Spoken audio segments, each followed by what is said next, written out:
Okay, window capture. Oh shit.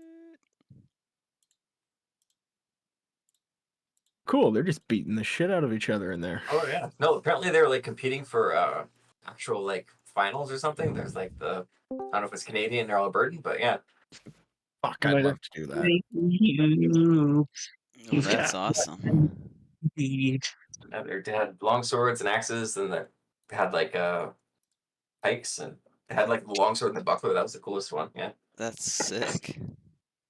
They had jousting too, but we kind of got there when they were putting the horses away because it was getting hot. So I don't know if they're gonna bring them out later. But Oh yeah, yeah. it was just me and Hendrix, so he was getting a little tired of it. It's like, all right, I guess we'll go home. So we're only there a couple hours, but Did Dylan go with you guys? no, he didn't make it. He didn't message me at all this morning. So Oh yeah. Big night.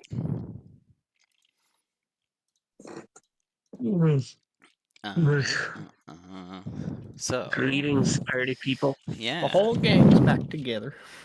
I've put Bertice Except on the Graham. train. Viari's on the train. Snog's dead body's in his room with Black Arrow's letter. Yagra has a new updated token, thanks to Cotley and his weird sex scene that a couple of people had to endure because me and him were acting it out. 10 out of 10, actually.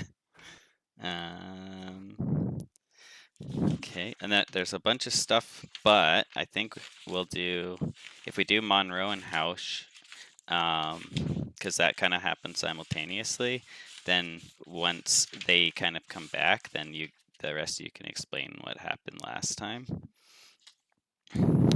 So, Here we are. I got my mic working. Oh, I yep, take there you are. exception to you calling it my sex scene. Hour.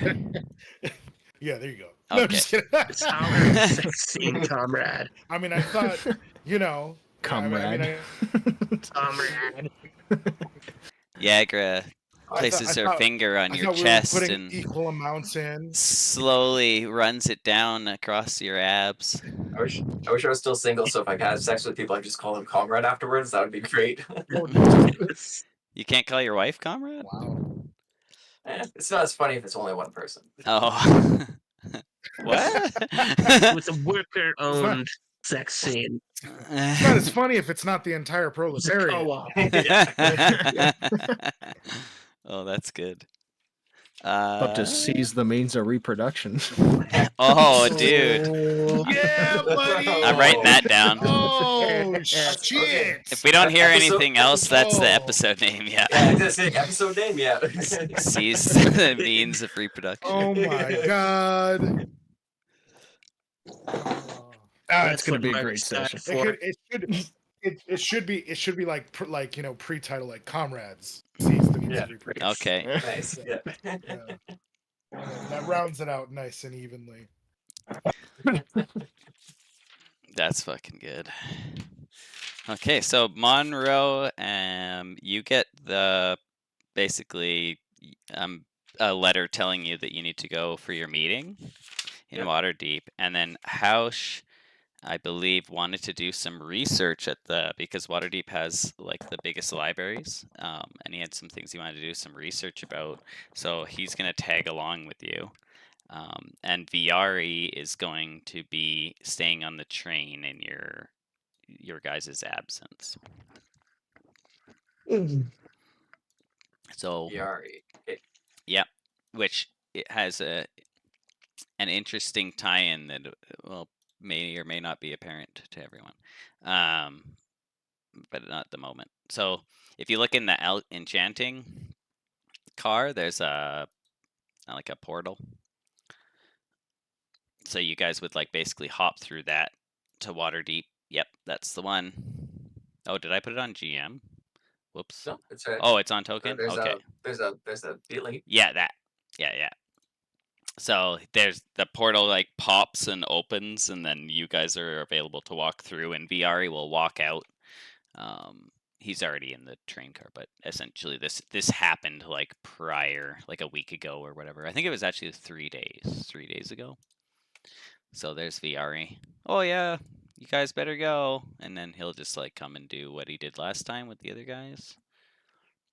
So the other end of the portal would just like, I don't have like a map or anything, but it would open up like right in the Waterdeep HQ. And then like as soon as you get there, you would be like called into this meeting that Hausch isn't privy to. And then we did this meeting, you and I, privately. We'll get this one, yeah. But did you want to reenact it for the rest of these guys?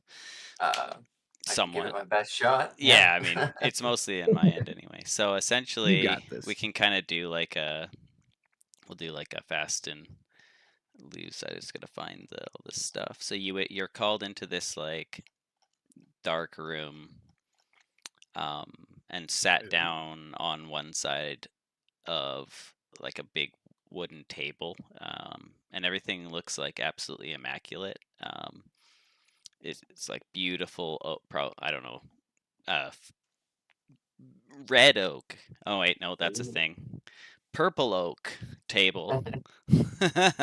There's food and drink galore, anything you could ever want to, and everything's just like perfectly exquisite in its design and function.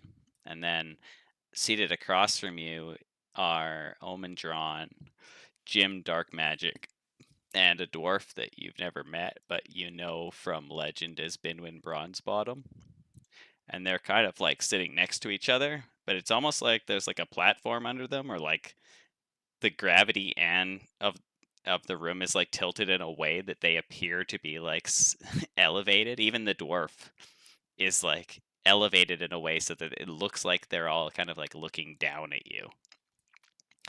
And then you hear like some like mouth smacking noises, and then off to the side there's Viari eating very loudly and paying not very much attention. That's not the guy who was on the train. Yes, it is. Okay.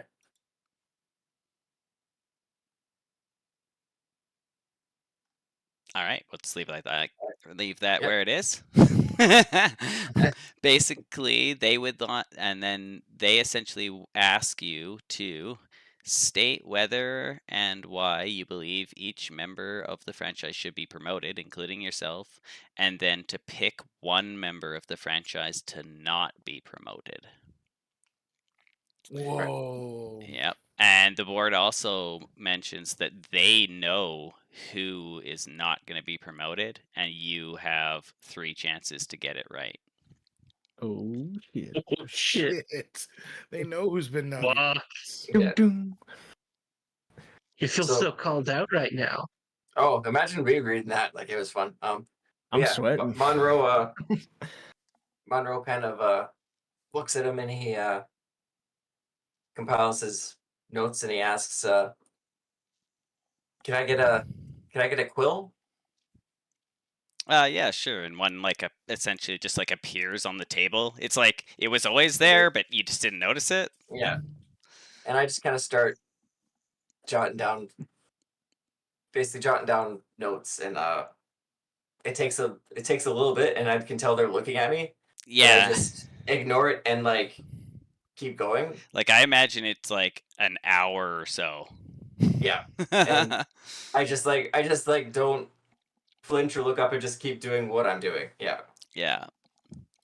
So then Until I've got it all sorted out, and then I kind of what's the document's name? I think Omen, right? Omen's he's like the CEO. I think as I do this, I kind of ignore the others in the room. I look Oren in the eyes as I hand him what I have here. Yeah. Okay. So you basically spend like an hour or so writing out these reports, and then hand them across the table to them. Yeah. So they're actually just like kind of like sitting in a pile in front of you. And when you're looking at Omen, he doesn't look like, he doesn't give you a smile or anything, but you can kind of see in his eye that there's like, he's kind of surprised. There's kind of like a little bit of a glint in there. And Jim Dark Magic is sitting in the middle, and he has just a massive grin on his face. And he kind of like leans over and whispers something in Omen's ear. The dwarf, though, Binwin Bronzebottom, looks absolutely pissed. He's like fucking red in the face, and you can like hear like a clasp being unbuckled, and then this dwarf, who's clearly some form of barbarian, like goes into a rage. He pulls out one of his hand axes, leaps onto the table and then across it, and he brings his axe down into the pile of your reports. This cuts them completely in half, and the pieces of your reports just start flying all over the room. And he gets right up in your face, and pieces of spit are like flying from his mouth as he yells at you. A decisionist decides, not this faffing around bullshit. No wonder Snog is dead. And then Oh shit! No, he Damn. didn't. and as you as this is happening, out of the corner of your eye, you can see Viari, and he like slides off his chair and under the table. And then, like a moment later, a hand comes back up and grabs his plate, and then that disappears under the table as well.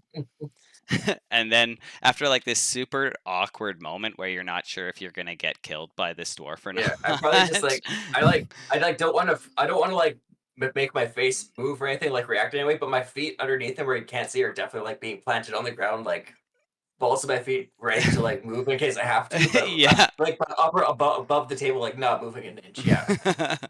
And then you actually hear Omen, like the place is dead silent at this point, and you can hear Omen like quietly clear his throat and just calmly say Binwin. And Binwin like turns his head around and looks at Omen, and Omen kind of gives him a stern look. And then it seems like Binwin kind of like drops his rage, and he pulls his axe, which is still stuck in the table, out, and he heads off towards where Viari's under the table. He just kind of like reaches under the table and grabs Viari by the scruff of his neck and just drags him out from under the table. Just kind of looks down at him. All right, time to go, Viari. And the two of them head over to the one side, and the way that like, because the room's large and darkly lit, you can't really see like anything other than the table. Like the walls are just too far to see. But as they walk off to the one side, you can hear like a door open, and then there's like they're just silhouetted in like this intensely bright light, because you've probably gotten used to the lighting in here after some time. Yeah. And then you kind of like look as you look back to Omen and Jim. Jim has the stern look on his face, and he'll say, "It is the decision of this council that you are unfit to be decisionist. A decisionist who has already proven themselves is being prepared to join your franchise, and hopefully can square your little franchise away." But then his stern look kind of turns into a more of a curiously interested and ever so slight grin. And he'll say, "Monroe, you have displayed an impressive level of skill in documancy today." And he kind of like moves his hand towards the papers that are now scattered all over the room. And we here at Kink HQ believe you are best suited to that role instead. You may now consider yourself a rank 2 documancer. And then he just kind of gets up and exits the room. And it's just you and Jim sitting across the table alone. And Jim kind of like takes his time, looks at you, plays with his hands, and then he stands up and walks around the table, and he kind of like puts one hand on your shoulder and looks down at you and says, "Damn, an impressive level of skill in documancy, eh? That is some seriously high praise coming from Omen, especially considering he's a documancer himself. I think you made quite the impression on him." He then looks around the room at your now ruined and scattered reports. "Oh, Omen will want those all rewritten and in triplicate." Then he flashes you a massive grin and exits the room, leaving you alone to reflect over what just occurred. Yeah, I definitely breathe the slightest sigh of relief. Like, I don't think Monroe regrets what he kind of did, but because he probably would do the same thing again. The only concern is who this new decisionist might be and what we might have to do about that person if we have to. Yay! So that was the interaction we had. And Monroe has given me, or rather Trent has given me permission to post the reports that he wrote. Well, Monroe wrote. Yeah. Sorry. Yeah. Yeah. Well, I guess we should make that distinction clear Should be very before. clear. Yeah. That's funny.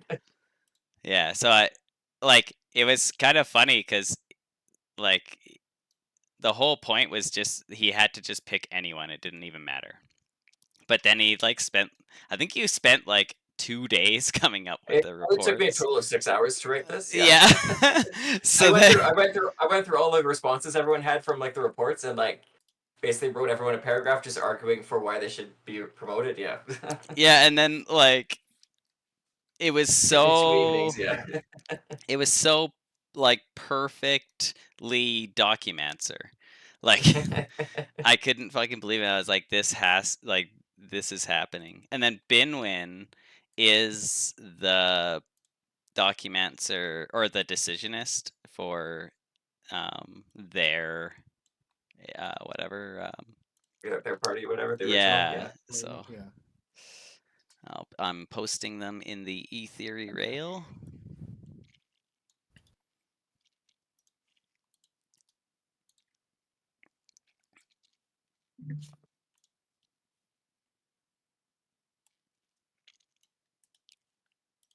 So while this is happening, I believe Hausch wanted to go and check out some libraries.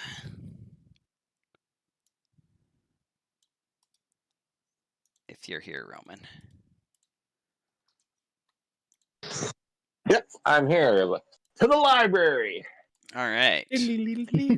So I believe it's the Gray Tower. And I'll be back. Okay. Is the like the big library compendium place in Waterdeep? So you can just head out of the HQ and head there. And as like an official wizard especially of HQ or of Ack Inc. and like Ack Inc. has like especially Omen, maybe not Ack Inc., but Omen Drawn has a certain level of power that allows him kind of to get in and out of anywhere, and that kind of like courtesy is extended to members of Ack Inc. Cool. So, is there like my understanding is that you have a number of things that you would like to research. Yes, and I'm going to be putting any pertinent information I find into the whisper jar. Oh yes, and also like asking it questions as I go along. Okay. Yes. Yeah. So for starters, I'd like just information and encounters from both banshees and sprites. Okay, like you want to look in like a bestiary? Yeah, essentially. Okay, let me. Also, if there's any like common themes with trying to deal with specifically banshees or sprites. Okay, interesting. I guess that's not specifically then. Yeah. I'd also like to look into, if you want me to keep going. No, let's do them one at a time. Okay. So a banshee is a groaning spirit or wailing ghost, usually a female undead phantom. They're typically selfish, strong-willed, and embody the essence of hideousness. You're usually elven women who had an evil alignment in life.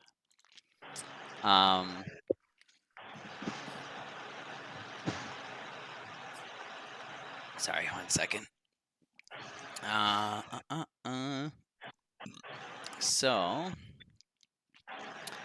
they're definitely considered undead, chaotic evil. They usually speak Elvish and Common. Have dark vision. They enjoy bringing death to living creatures. They can they like things in their presence and kind of like have the energy like sucked from them. And they also like have, let me just check if this is still true in this edition, but I'm pretty sure they have resistance or immunity to like almost all magic.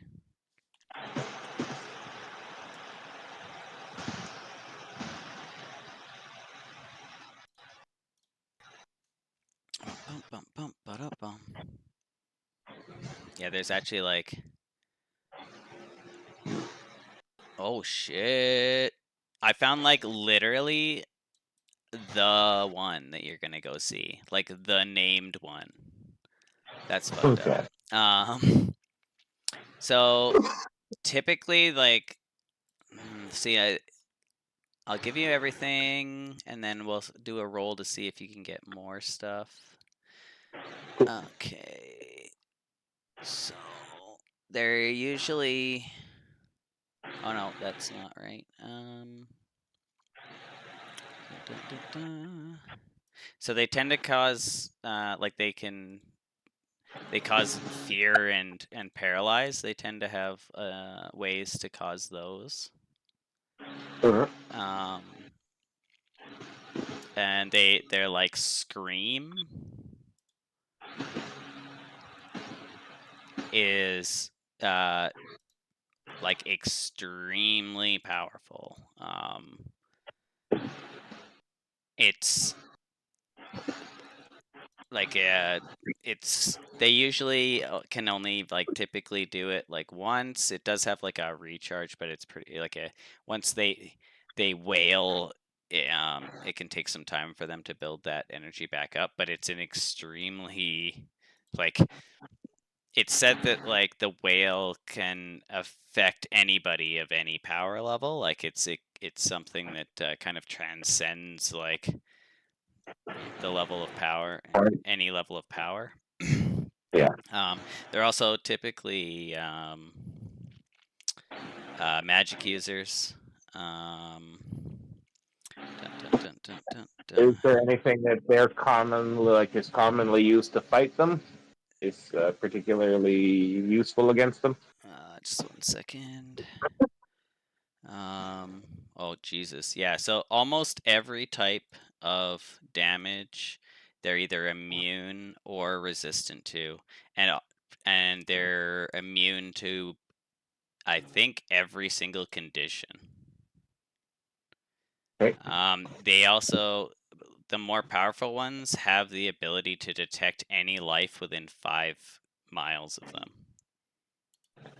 Okay. So banshees are by themselves are like particularly powerful and dangerous, not something that is within your current kind of ability level of fighting, to be honest. Your best chance would be kind of like magical weapons, because they will go through the like they'll actually be able to hit her, because otherwise she just won't take any damage from them at all. But looking at like the poison, like the damage resistance and stuff, and like resistances, immunities, and conditioned immunities, like it's like you don't want to fuck with it, and it's essentially just like trying to not die long enough to like slowly whittle it down, but it doesn't appear that there's anything like particularly good against them. Yeah. All right. And then if you where is it? They also have it's possible for them to have like if they're powerful enough, they have like a lair. Their lair tends to like they kind of have like regional effects on an entire area.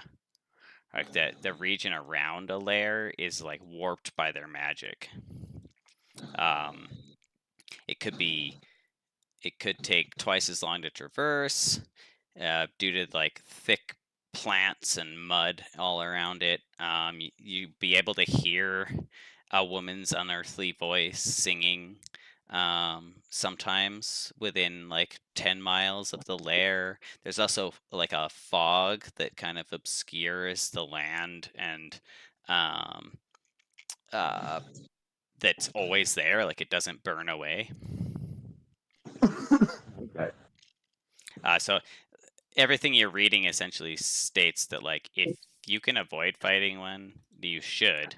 And Yeah. at your level, it's pretty much impossible to defeat one. However, the intent that was given to you was not to essentially defeat it, but was to Work with it. bargain. Yeah. And typically, like, essentially, banshees will trade knowledge for powerful magic. Or Okay. sometimes they have favors to ask of people that they can't, like, because a lot of the time a banshee's kind of like tied to an area where its lair is and can't like go traversing around. So they may have like fetch quests, essentially. Okay. Yeah. If you want more specific information about specific things, then I guess we could do like a roll for that. But like, is there more you're kind of like trying to find out specifically? I feel like that covered a lot, and I'm pretty happy with that. Okay. Alrighty. Next was the pixies or whatever. Yeah, I had them written down as sprites, but were they pixies? Sprites. Let's look.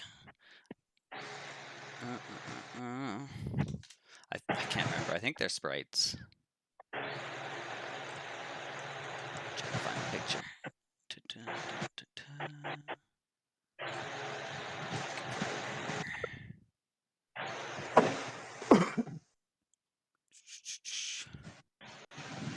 Oh, I think they are pixies. 1 second.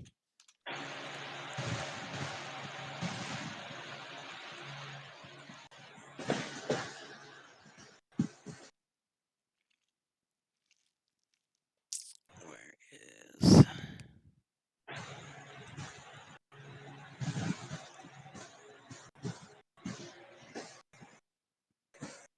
Okay, I just gotta look it up on this other site here. I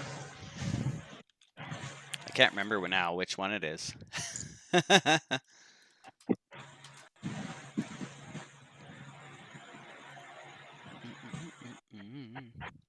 Oh, sprites are the warrior class of pixies. Okay. So, but what? Now I need to remember which. There's a specific type of pixie that.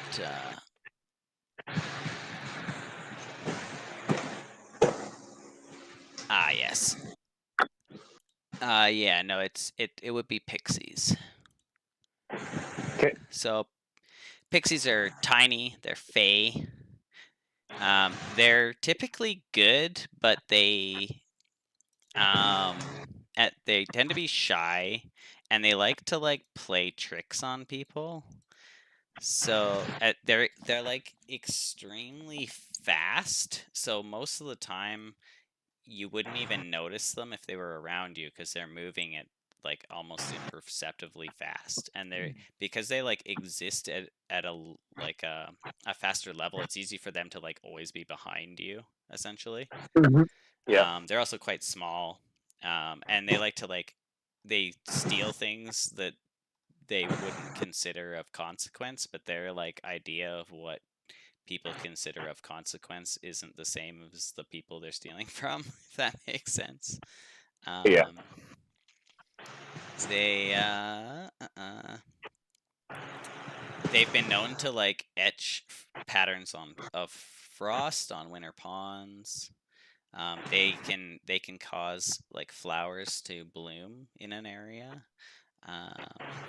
If there's so chances are like the reason that this like spring area, kind of like an oasis, exists is probably due to them like essentially doing gardening on it.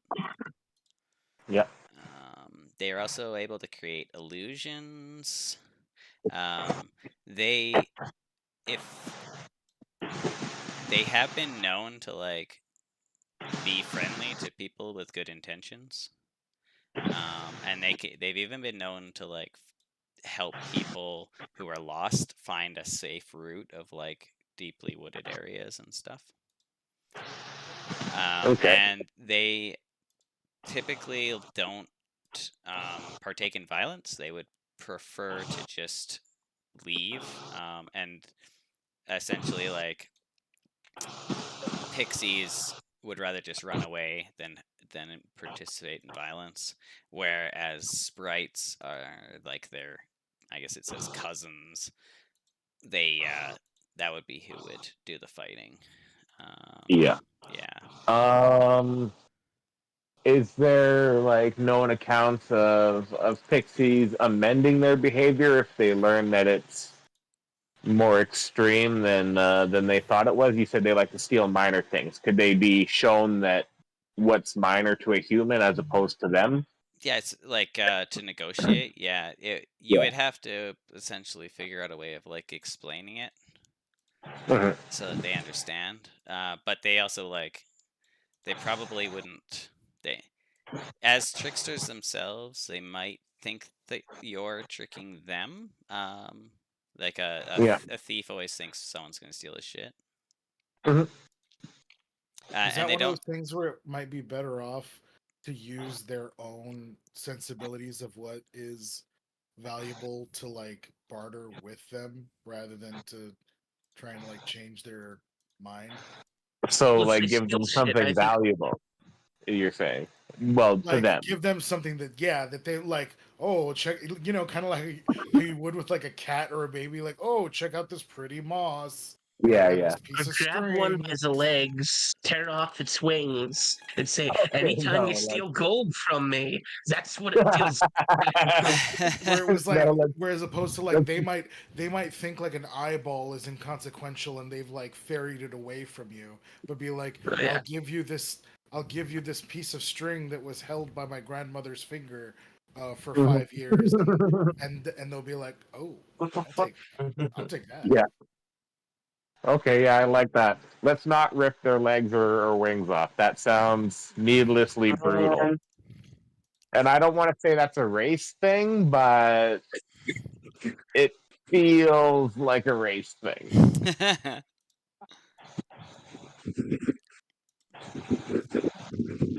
Goblins That also does kind tend of feel like to have a different sensibility of what is correct behavior. see, that does. Thinking about it now, kind of sounds like a Faerun hate crime. So Yeah. yeah, Maybe roll history on this one, Roman.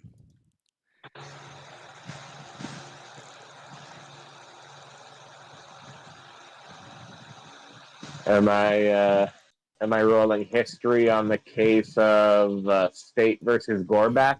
Yeah, Sorry, I'm just trying to find my character sheet. that's fine.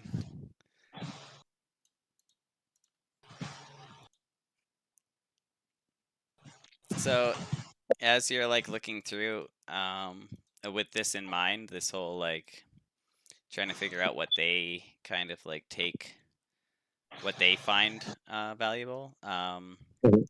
They seem to take great pride in their like regalia and love to be complicated on their like ensembles.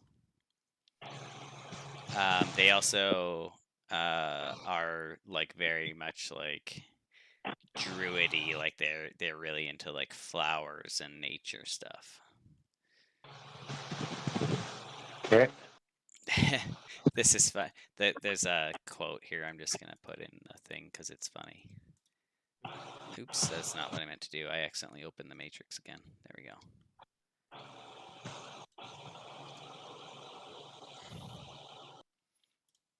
Neil? Yeah, sometimes I accidentally open the the matrix for Chrome, where it has all the coding, which is cool, but also very annoying because I don't need to see all that. On the unlikely chance that we do have to fight these things, what are they resistant to, or what's good to kill them with? They have magic resistance, and they have superior invisibility. They also have the ability to cast spells. However, most of their spells are like more defensive, and chances are that they would essentially just like run away and not let you fight them, and then like wait for you to leave and then come back. So it'd be pretty Yeah. hard to like really do anything about them permanently without like basically like surprising them, killing one, and then they all run away and just doing that over and over again. So it might Yeah. you're better off to like find some other solution because they won't stand and fight you. Cool. That's good to know because I don't want to fight them, but that was just like just in case scenario. Yeah. All right. Yeah, I think I'm pretty happy with that. Okay. I also wanted to look into, while we're on the monster theme, what would cause goblins to migrate or to leave their homes in large numbers, Right. So specifically their yeah. caves. 1 second.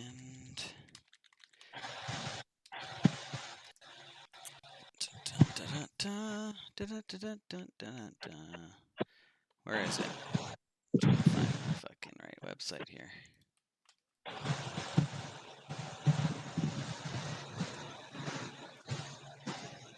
That ain't it.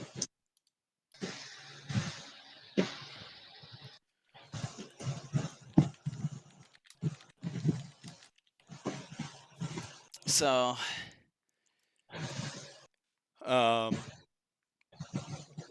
they tend to be in the underground caves. Now, there's other creatures that live down there that can threaten them. Usually, especially if they're like, they've been given like you've been given the impression from what Arzex talked about them that these ones don't seem to be like particularly aggressive. So that usually means that any of like the bigger creatures down there would easily be able to bully them. Typically, that would be something like hobgoblins or bugbears. That would kind of be like the normal things that would like kind of push them out of there.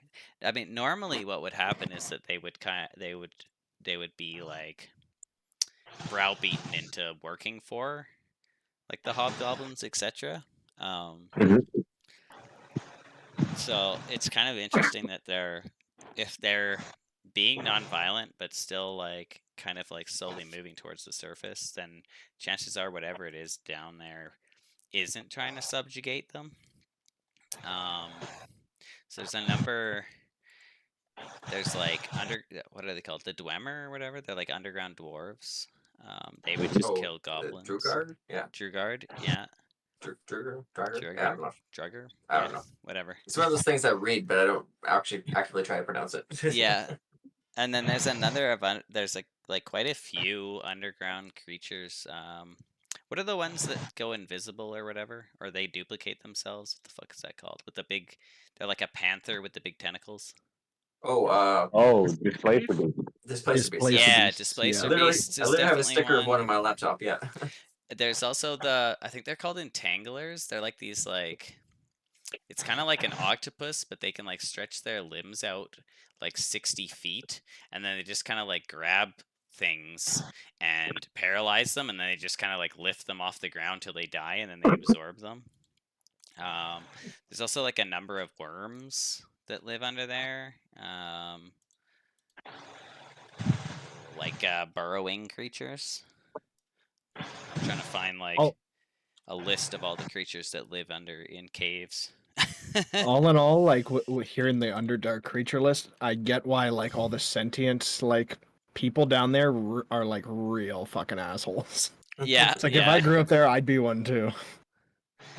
There's also slimes. Oh, roper. That's what that thing's called. Oh yeah. Yeah. There's dark mantles, but they're not usually a big issue. Umber hulks. So kind of like almost anything could push them up. Now, if you want to make a history about like if there's anything specific to like that area, we could do that. Yeah, absolutely. You said a history, right? Yep. Give you maybe some more specific direction to head into. Oh, 25. Jesus This Christ. is history. Let me look here at my notes. I don't know what's down there. Fuck you for making me look. So this area specifically has had a problem with orcs a lot. But orcs these days tend to live more above ground, and orcs would also tend to enslave them rather than push them out. However, the specific like mountain area surrounding the Phandalin mine is or was well known for having purple worms at a certain point in history, and they were for a while it got really bad, and they actually had like it was almost like Dragonheart, where they had like a whole like they would just pay like everyone and everyone to like come and get rid of these purple worms, and not a lot of them have been seen like lately, but if there was something giant and dangerous down there, that kind of would make the most sense. They're also a burrowing creature. Okay.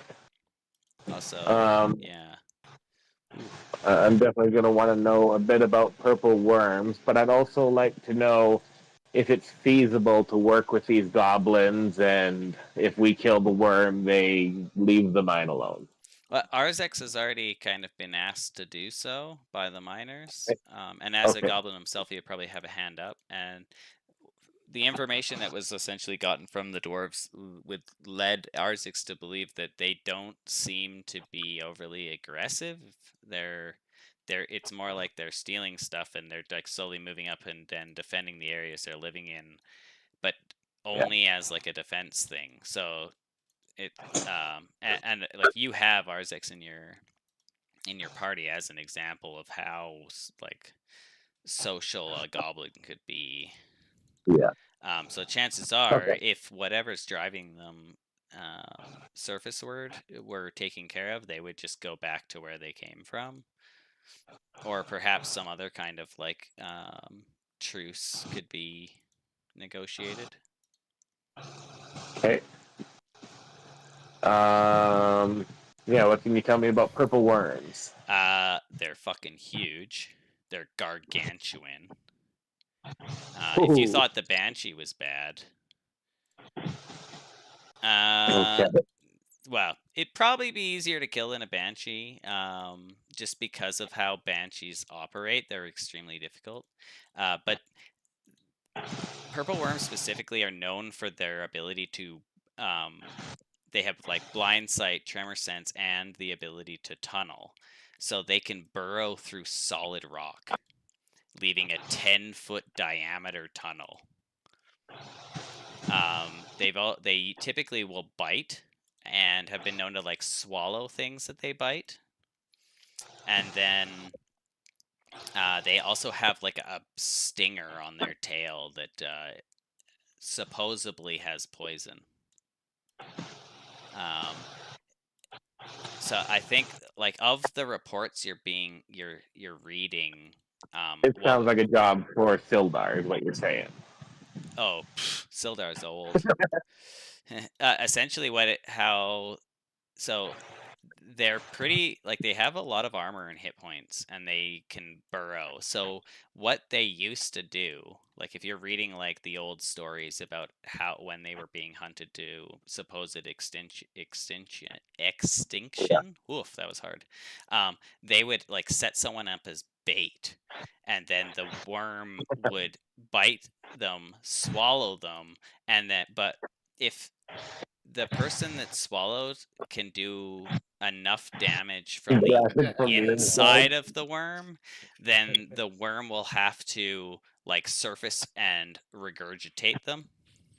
Yeah. And they also like are easily attacked from the interior. All right. So they're going to be normal or like take regular damage from bludgeoning, slashing, piercing from the inside, but not from the outside. Essentially, yeah. They don't actually like they're not known to have any specific like resistances, especially like magic seems to affect them just fine, but they have like an extremely thick skin, and they don't have like eyes or ears. They're basically like a giant tube of armor with a mouth at one end and a poisonous stinger at the other. Okay. Yeah, if I can keep going, or Yeah, for sure. I want to research into spells or rituals that can cause the dead to be raised in large numbers, as well as any mention of this necromantic crest of the sword coming up through the bottom of the dragon skull. Okay. No.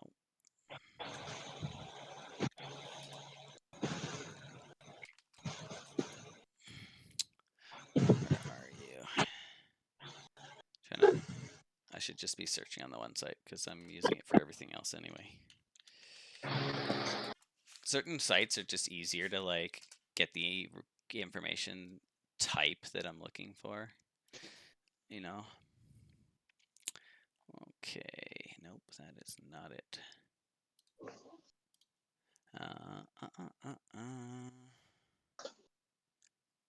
Okay. So most necromancy isn't like you have like a necromancer has a specific limit on how much they can actually raise, and then it's like because it's a ritual, it requires them to like undergo like a certain like a daily like free ritual in order to like keep things animated. Yeah. Based on like your power level, you can only have so many animated things simultaneously, and like even if you didn't have that limit on yourself, eventually if you're not powerful enough, you would reach a point where you just can't keep up with the daily ritual long enough. Like you wouldn't have a full day's it would take more than a full day to keep what you have alive.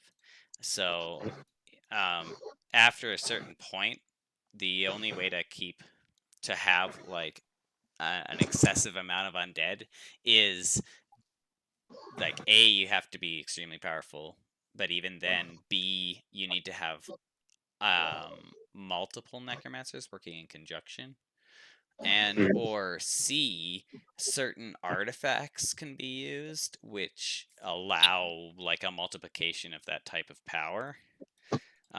Sometimes those artifacts even like will passively have the effect without even the aid of a necromancer. So like some artifacts have been known to enhance the power, whereas others have been known to like kind of do that sort of thing by themselves. It's also possible to like trigger like in some form of like ancient trap that would have a similar effect. Is there any mention of artifacts matching that description in the area over the past 100 years or so? Let me look.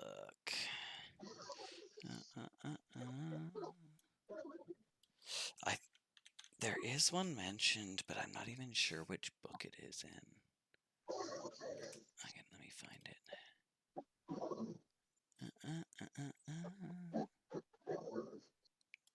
Ooh, this is cool.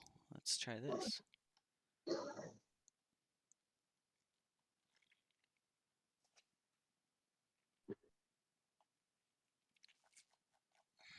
I found a D100 list.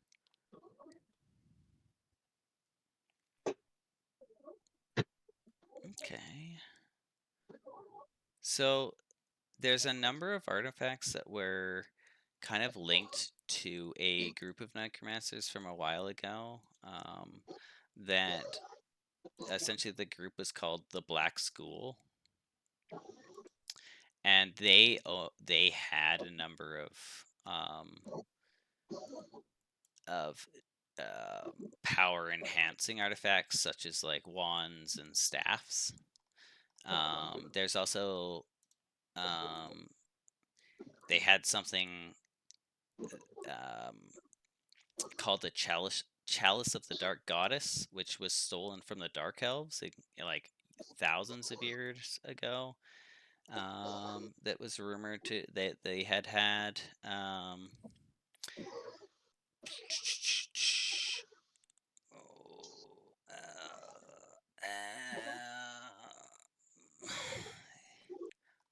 Yeah, I think that's what it. Did you make a roll on this one? Maybe make a roll on this one. So yeah, so there was the Black School from a really long time ago, but they were kind of like wiped out.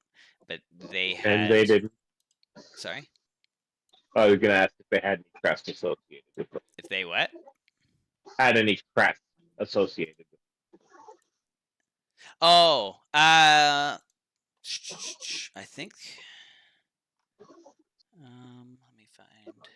Oh, it's like a death's head, like a black death's head.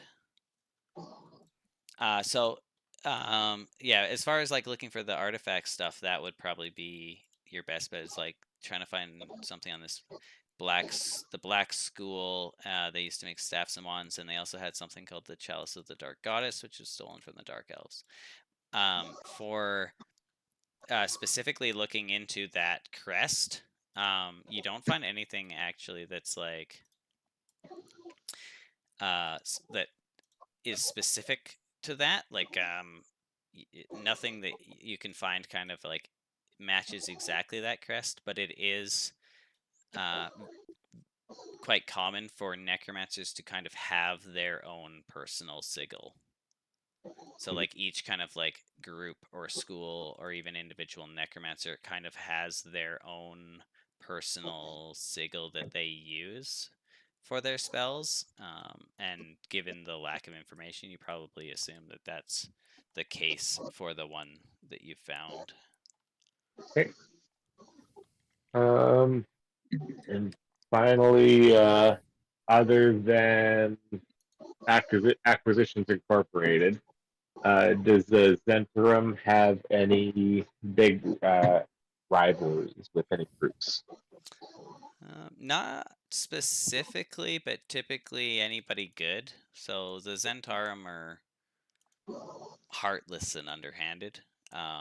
So anybody like the just like even the normal ones like the Order of the Gauntlet, the Emerald Enclave, stuff like that, just like the normal the Harpers, like the normal kind of like good guys would be against them.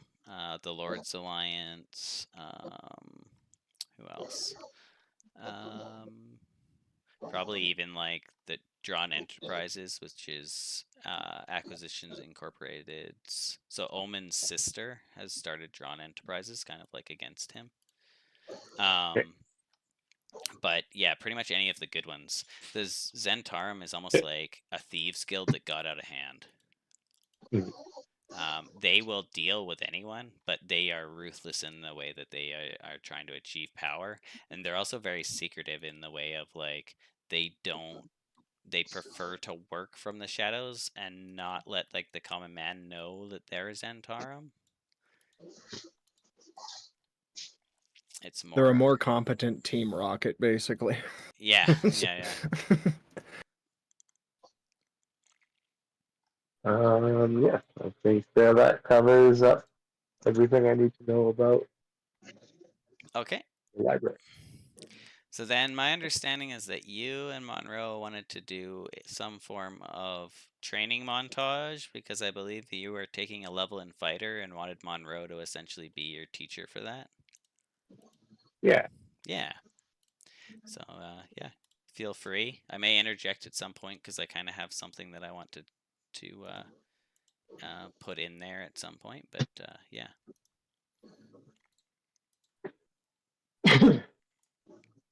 Yeah, whenever I like pretty much every night when we're getting back to the tavern or wherever we're staying, I'm asking Bro, so are you ready to fight yet?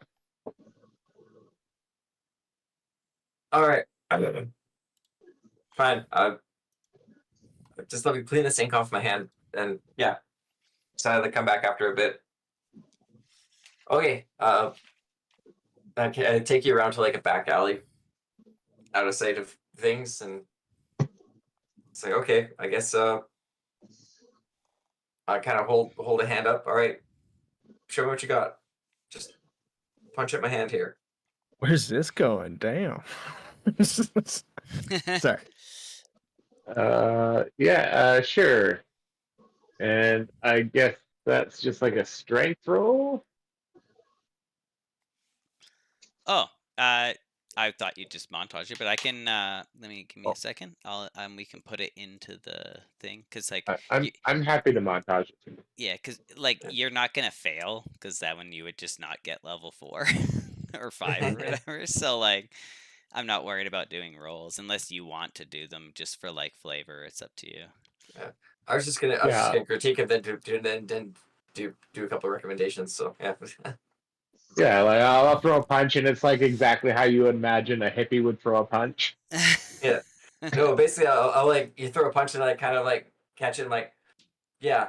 So you're using your arms. You're all leg muscle. You need to punch with your core, and I like kind of show you how to like basically spring into your punch using your basically body type to like everything you do needs to come from your base and like work it with you with that until I get you kind of moving and like, okay, yeah, no, this is what you need to do, and like can kind of teach you like almost women's self-defense. Nice. And like I'll get you saying something like, I don't know you, that's my spell book. Like, telling you these are battle cries. Well, actually, I had something for it already. Let me try again, and I'll put all that into it. And I'll like crouch back down and leap forward with my legs and yell out "Lepo" as I hit your hand. Thanks. Means trash.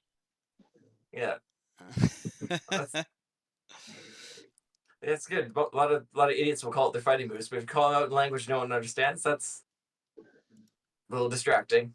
I kind of like try to hide how much that hurt, and like, all right, that's enough for now, I think. Awesome. So when you hit him with that strike, you need to roll charisma, and Monroe, you need to make a charisma save. Okay. Not great at those. Not great at it. Okay. So, when you like punch him, there's like you can almost feel like a pulse of energy like attempt to like travel down your arm and through your hand and hit him. But when you actually get to the point of contact, it kind of like recoils and like goes back up your arm and back into your body. That was weird. Did you feel that? Not knowing, assuming not knowing what he's talking about, I'm gonna just say no.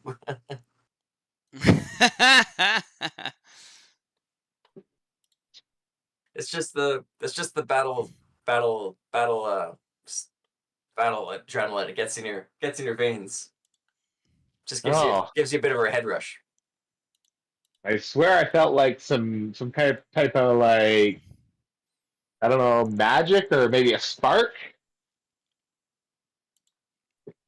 Y'all have a moment. Yeah. It felt like a moment. And I'm gonna say it to your mind. Can you hear me now? Out loud, I'll say, I'm gonna get a drink. I think there's a teapot at the bar last time I looked. If you're interested. Yeah, sounds good. All right. All right.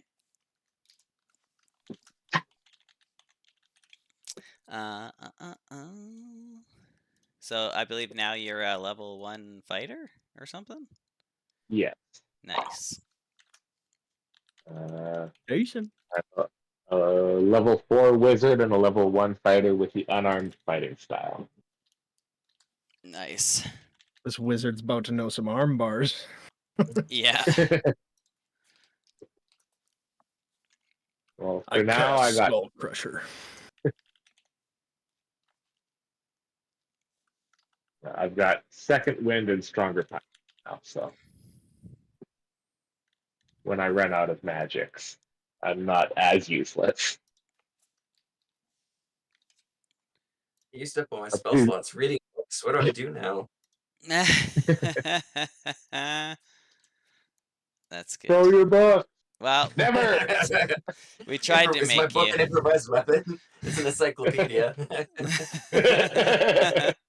He's like, wait a minute. Fucking whips out the brass Yeah. knuckles. For history and pain. I like the idea of like an encyclopedia on a stick as like a mace. That's cool. Awesome. Okay. So as one of these days, as you guys are training near the end of the third day, you're out in like there's like a yard that you guys can train in. It's got like training dummies and stuff. And this would be like at the Waterdeep HQ. And then Viari and Jim will kind of like come out and walk over to you guys and be like, "Oh, he's almost here, you guys. Maybe you should stay out here and greet him with us." And like, as you're probably wondering who this person is. There's like these two huge doors that enter into the yard from like the road. And it's kind of like early in the morning, so the sun's sort of low, and these doors just get like blasted open, and you look through them, and like silhouetted with the sun behind him, and it's just like these golden rays are kind of like emanating down and like almost spotlighting this like fully shining, armored, handsome, what appears to be some kind of paladin on a barded, like a chainmail barded war horse, and they're doing the like the horse is up on its back legs, and the paladin's got his like sword in the air, and it's like the most epic statue you ever saw, and it's like time freezes for that moment as everyone kind of like takes in like the beauty and power that are represented by this figure. And then Isaac, what would you like to do? As I grab your tokens and we can show everyone. Yep. Once I'm reloading the page. So this there is Isaac. It's a new character. Patch Okran and Jim and VR is like, oh my god, and Jim's just like, Hello. he's like, Jim's just like, damn, like that's what a showman. So like as I'm like rearing the horse, right, so in the air. Yeah, I want to show It's your like horse the reason too. why I have it in the air. Okay, yeah. Yeah. So here's his horse, Morning Star. Damn. I mean. Oh, that's fucking sweet. It's even got a cool name.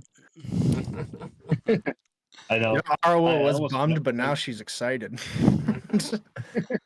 Wait, what? I almost We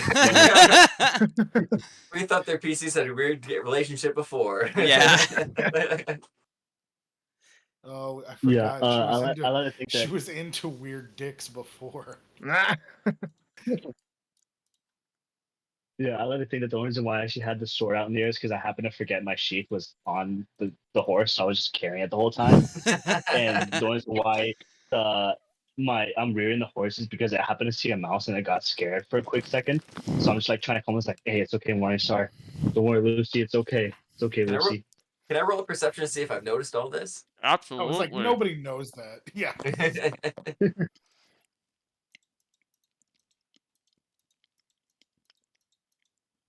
Colin? What?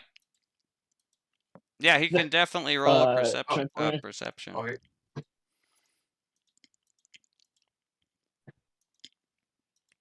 Nope. Oh, but you've never Epic as seen shit. anything Yeah. more beautiful and powerful and amazing. I think you just fell in love. Nice. And Jim and What do you say? VR would be like, oh, Patch, over here. Yeah, I'll just probably like trot on over then. Ah, Like Patch. walk past Monroe without even like giving him a glance. Yeah, you're just in time. Here's two of the members of the franchise you'll be joining. This is Documentor Monroe and Loremonger Hausch. Monroe here is the former decisionist. I'll probably like pop off my horse, like finally attach my sheath to my belt and like sheath my sword. I'll walk up to Hausch, give him like stand out like a nice handshake.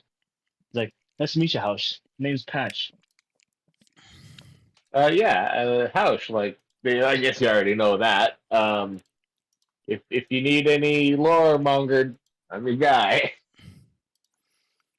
Alright, I'll be looking for a lot of help from you then. We'll go over to Monroe then. I'll just say, so you're the guy, huh? Hopefully now under my leadership, we won't lose anybody. And I'll just come back to Omendron. Omen's not there, but Viari. it's Jim and VR. Yeah. Oh. Yeah. So Jim and Viari. Yeah. Jim would be the guy in charge. Yeah. All right. Well, we have a portal prepared to return you guys back to the Theory Rail, which is their traveling headquarters. Whenever the three of you are ready, I can open it because Jim's a high-level wizard, and you can be on your way.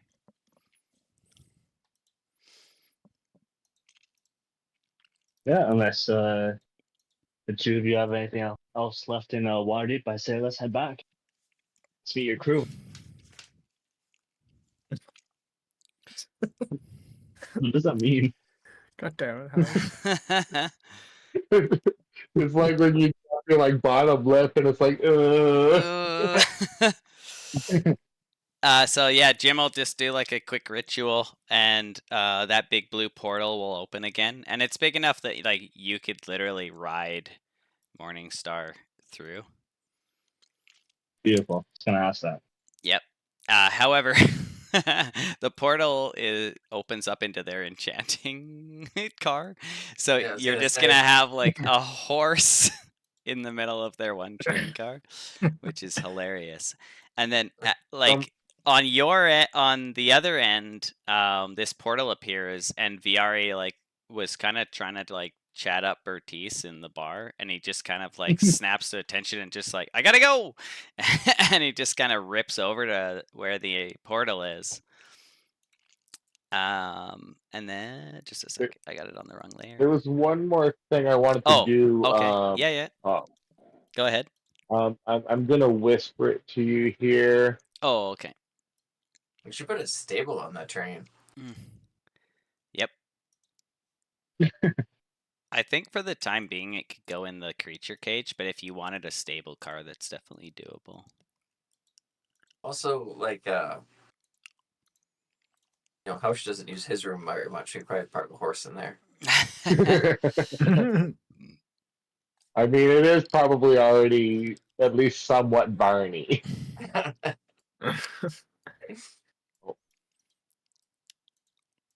Did you take all the extra straw from all the unused beds and stuff it in here? It's like a ball pit.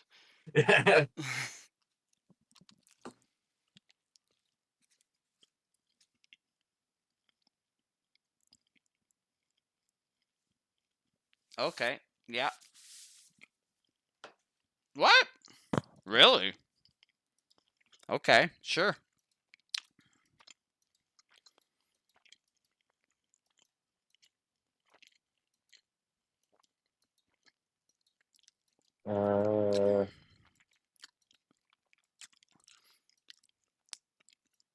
I just want to double check the target.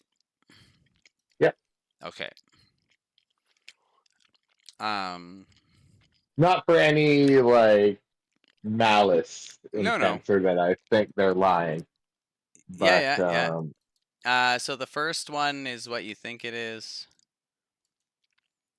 The second one. Hold on.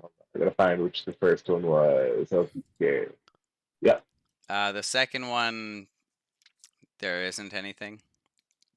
Okay. The third one, I think it would be the current title, if that makes sense.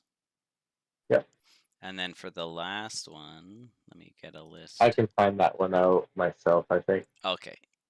I wasn't sure what your intent was. If you have something specific you're trying to get out of that, you can whisper it to me. Not really. It was just like Making sure. the thing happened, and I was like, oh well, I'll use my new ability for this. Okay. The thing happened. The thing happened is you might want to. I think you would be better off looking into your own well-being. If that makes sense. Yeah. Maybe some kind of like somebody versed in magic and or things of a clerical nature. Okay.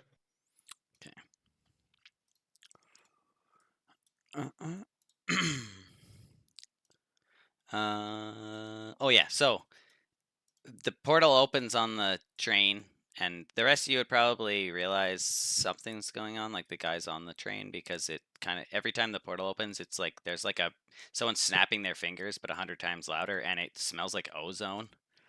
And Barry just kind of like gets up, runs through the train cars. So he would run from the bar through both of the cars where people's rooms are, and then just run straight into this blue portal. And then on your guys' end, Hausch and Monroe, you would actually see there would be Jim, Viari standing next to him, and then another exact copy of Viari would walk out of the portal, and then the two Viaris would just kind of like high five. And then as they like high five, they'd almost like melt into each other and become a single Viari, and Jim would like roll his eyes. Kill a He spell. seems like a ever. fun guy. Yeah, and then you guys can come through if you're ready. So you could put your tokens or whatever on the blue portal kind of area, and then I'll remove the portal. And there's suddenly just like a full-on ass fucking horse in the middle of a train car.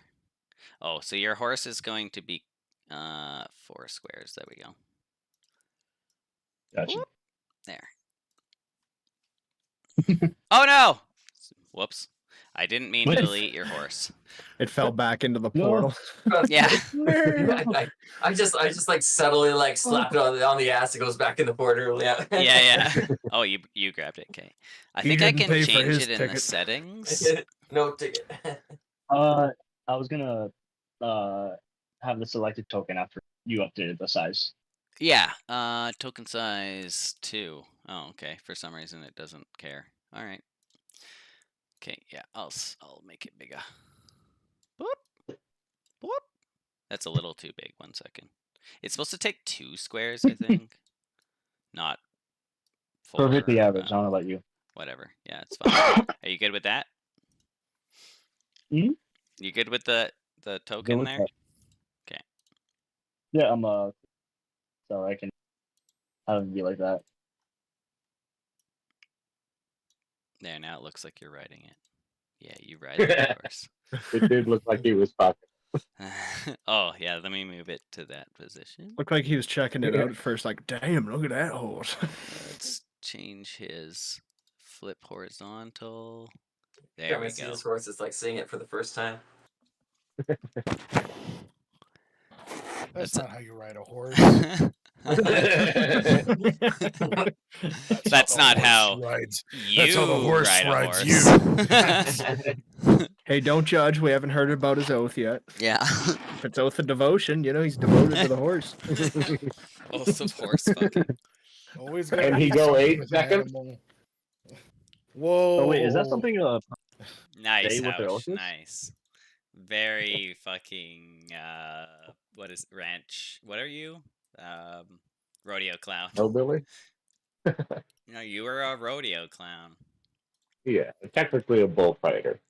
Oh, well, that doesn't sound cooler at all. So, screw Fair. you. Didn't you break your arm in like 3 spots? No, Oh, but the bull did like pull my arm behind me and flip me through the air. No.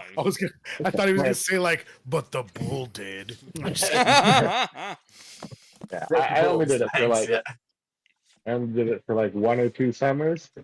Feel pretty cool. Yeah, it was fun. Wow. yeah. Till the bull catches you, I guess. There's a full ass horse on this train now.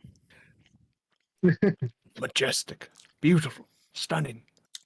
It's Also, in the library. And I'm just kidding. why did we put him in the library? well, that's just where the portal comes in the enchanting. But yeah. Sorry. So now you guys should all get caught up on what happened with them last time, what happened with you guys last time. I'll just give you your. I just have one more thing here for you guys. So, Monroe, you're now Documancer 2. You can grab the stuff from the thing. I think it's probably already there in your character sheet. Isaac's new pally patch is Decisionist 2. For those of you who don't know, Dabby is Cartographer 2. Thok actually got promoted to Hordedsperson 3 based on his performance. Oh shit, y'all. You. Blackfeet's technically Occultant 2 now, but he wasn't able to make it today. In fact, there's a reason for his character's absence that we'll get into later. Aurora and Arzex were basically told that they need to switch roles, but because they've been doing each other's roles since day 1, they are now rank 2 in each other's previous role. So Aurora is now a Secretarian 2, and Arzex is now an Obviator 2, and Housh is a Loremonger 2. We were technically correct. The best form of correct.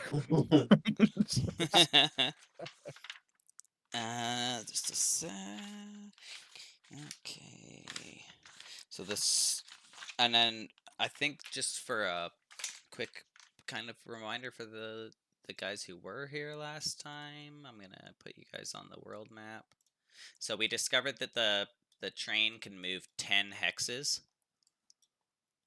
now that it can fly, which is exactly the amount of distance between Thundertree and Vandalin. Well, 1 hex short, I think. Or no, it was the right amount of distance, but then you guys noticed that the traveling circus or whatever that was approved by the council before Harbin's death is like a half day away from reaching Vandalin.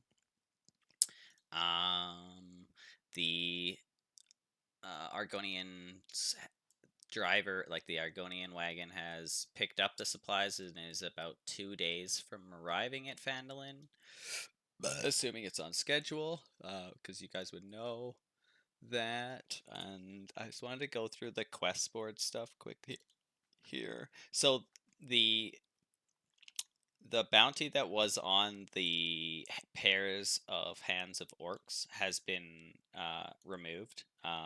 Somebody else took care of it.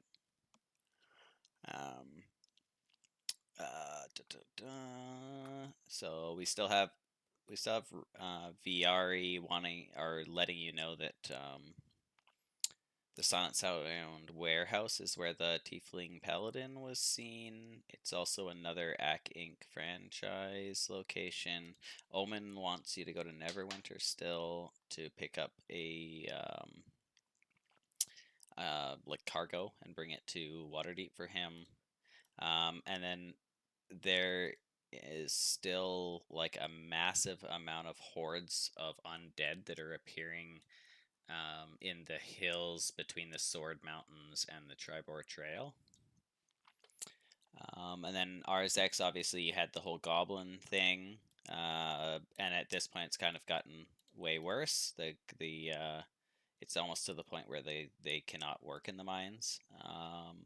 Monroe, you had your Sprite Spring, which I changed the icon on because even I couldn't fucking find it on the map. So there's the Sprite Spring, there's the Vandalin Mine. And The Banshee's up here. Yeah, and then the Banshee is by Coneyberry, but like essentially from Coneyberry you head west, like mostly west, a little bit north into the woods, and you should be able to like essentially find her lair based on the lair effect that you had read about. And it's apparently there's like a massive tree that was like rotten and felled, and within like there's like a stump of it left, and the stump was like worn out by water underneath and kind of formed like a natural cave below this like rotten stump, and apparently that's where her lair is. I think that's it for the quest board. Okay. Bartiz is in the train and will need to be returned to Darren. Snog's body is currently in his room, and there's a unopened letter. Now, we read the letter on one during the session, but I don't think anyone's officially read the Black Arrow letter, so you guys can do that. There's a bunch of new magical effects in the train itself. So there's like floating candles that can change their light level in kind of each room. The library has like an adjustable sound bubble around it. So House, you can actually have like explosions going off in the alchemist and enchanting areas, and the library will still be dead quiet. That's amazing. There's also all the lights on the train are like enchanted wisps, so they're like balls that like kind of glow and pulsate and almost seem like they have like a life of their own. And the train itself actually has underglow.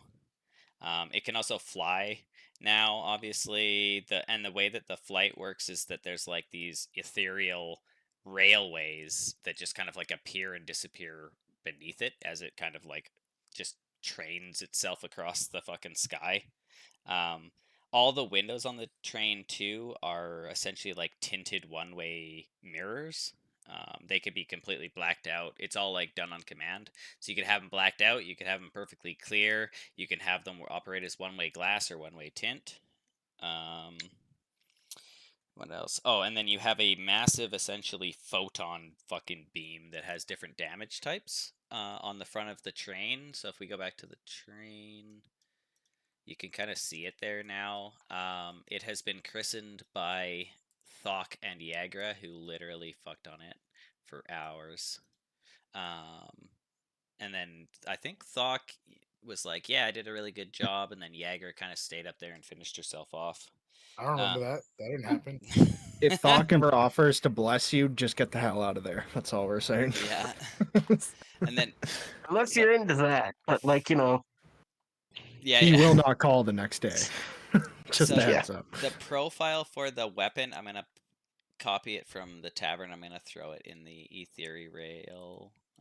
So that's going to be the weapons profile. And then essentially what we decided, since it kind of like already does everything we wanted all the weapons to do, as you guys, when you guys get your next weapon upgrade, then what we'll do is we'll just like up the dice for each of the attacks. Like heighten the DCs of the saves and like probably double the number of dice for each different type of attack. This fucking thing can shoot 1,200 feet with 2 of its attacks. It's insanity. So that's your arcane cannon. And then also Monroe as an arcane archer. If you're the one using it, then you can add your effects onto it as riders and use your proficiency. Cool. And then the other thing is it says it must recharge for 5 minutes before it can get fired again. I'm changing that to be every second round. So instead of being action to aim, action to fire, and recharge 5 minutes, it's going to be bonus action aim, action fire, and then it takes a full round to recharge. But if you want to change damage type, like if you want to actually change what effect the cannon is using, then that will take like a short rest or 10 minutes. Oh, okay. So there's like a panel essentially within the cockpit where Dabby is that can be, and that's where essentially you'd be able to like fire it from and change damage types. So you can still be within the train firing it. You don't actually have to be on it. The way I kind of visualize it is it's actually like kind of mounted like within the structure of the front of the train itself, almost like as if the train had like grown it out of itself. It's mounted, yo, and it is grown. Yeah. Yeah, except that I think you guys like went up on the top and banged on it. Yes, it's extremely well lubricated. What else? Very well maintenance, that machine. And then I thought Jagger had to finish stuff off. I don't know if it's that. Oh. You mind your own fucking business. Yeah. You're dead. You were dead. You're not here. You guys exactly. Jaeger as a mommy after. It was just a ghost of Snog watching you guys. I know, right? He's all like, "Ooh, shit, get off." You guys are but then, also disappointed. Like, man, my man, Snog messed up. It was a ghost. This is ectoplasm. I swear. The ghost of failed orgasms like haunts the train. Oh my god! Oh, remember? Wasn't somebody talking about that?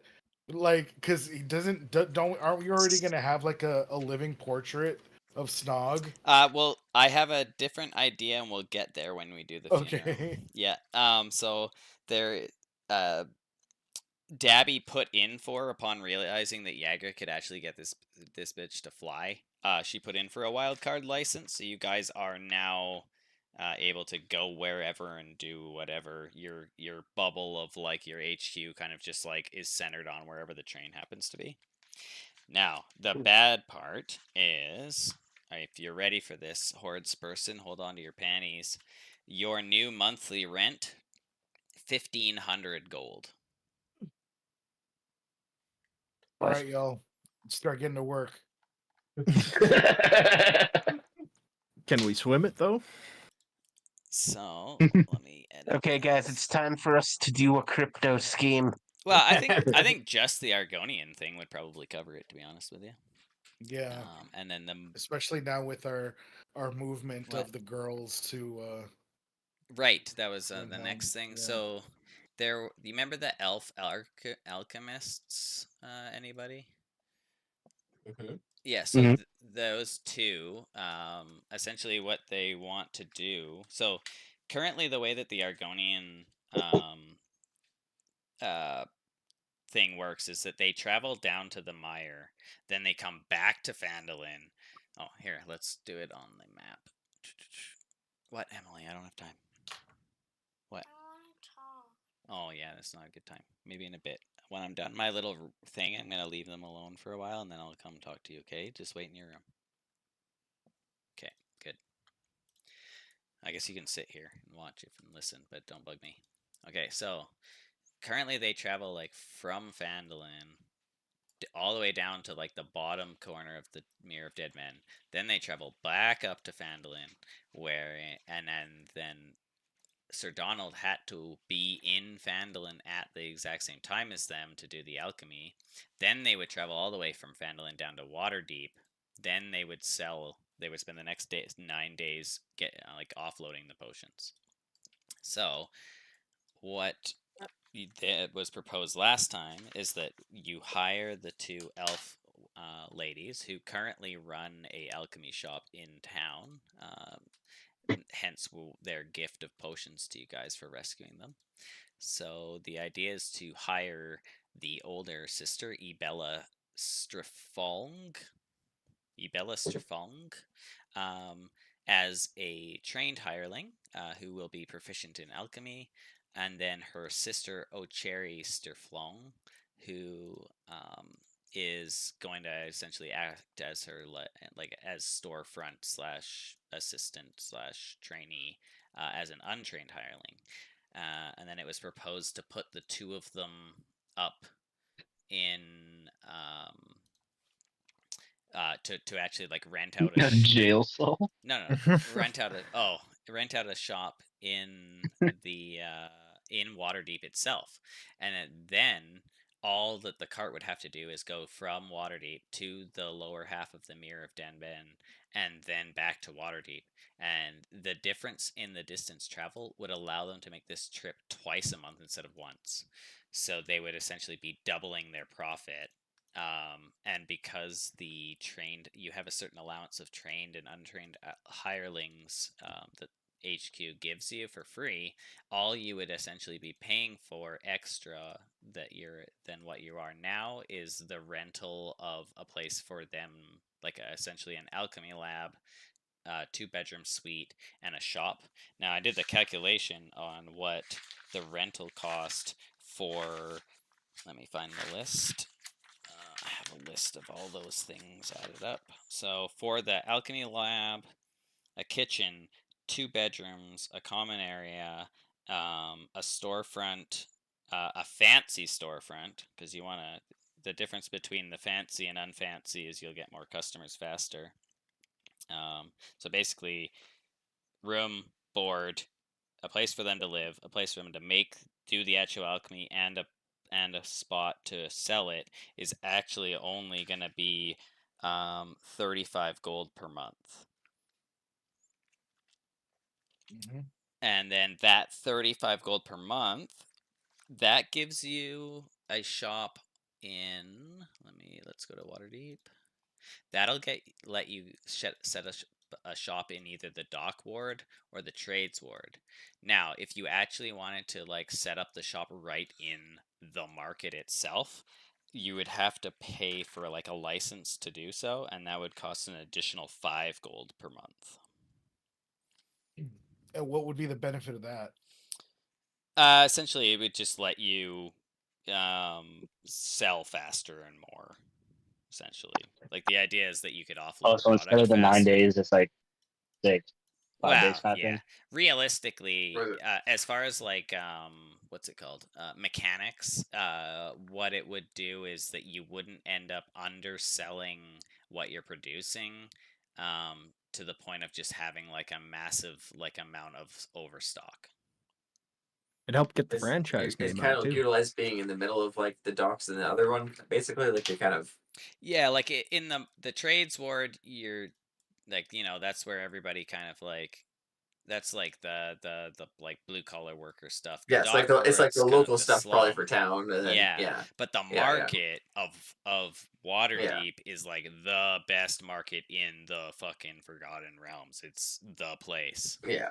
I mean, People it come sounds from like far and something we wide. want to do for further possible business Yeah. if we are able to That's you know, entirely true leverage. too. Yeah, you would be able to like if The- you It doesn't started give with us much this. benefit for this endeavor, but like Are I think we were we to limited to only multiply one spot in the those, market? What? Are we limited to only one spot in the market?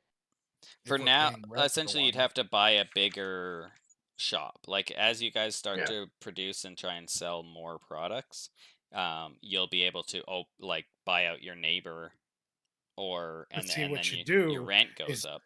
is But you, yeah, you know, we have one shop and we'll call it, you know, we'll call it all potions, right? And then what you do is but you don't sell buy any another shop. potions. It's like the No, cheese no, shop. no, you just sell your one best potion. See, you just sell your one best potion. You at all only potions produce there, right? one, technically. Yeah, no, but that's what I mean. That's why Yeah. it goes along with our plan. So then, but then all of a sudden you start watering down your best potion. And then you open up Potions Okay. Plus across the Right, walkway. yeah. And across the walkway, see, they sell a slightly less watered down version of that potion, which is the other half of the potions that you're saving, right?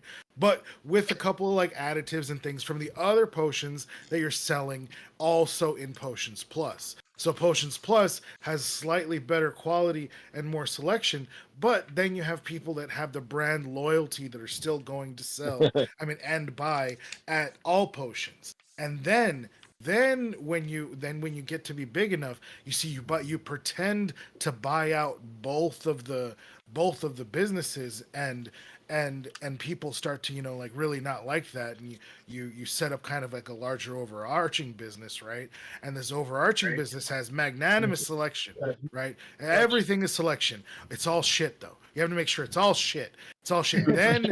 Then you have the same quality going to all potions and Potions Plus. But then people see, they start like fighting for their local business, and then they start buying back at going all the way back to all potions, and then all potions buys out the other two, and it's like the swan song story, and you're still selling people half a potion at twice the price. You know what I heard there? I heard someone well on the way of becoming the hordes person of all of acquisitions. And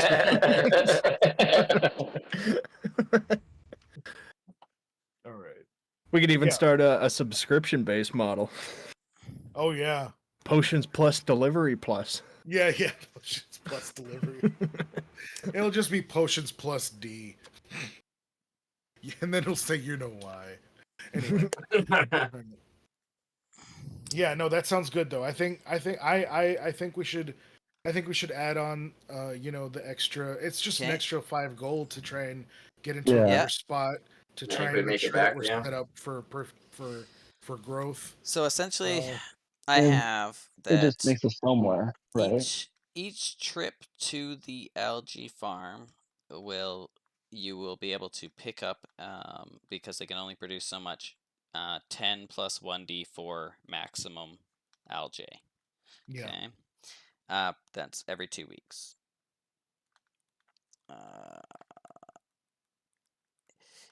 Each algae you buy costs 50 gold, and then an additional 150 for the reagents, so a total of 200 gold per unit. Then, though given a day, essentially, those 200 gold units will be turned into a potion worth 500 gold per unit. So every 2 weeks you can sell 10 plus 1d4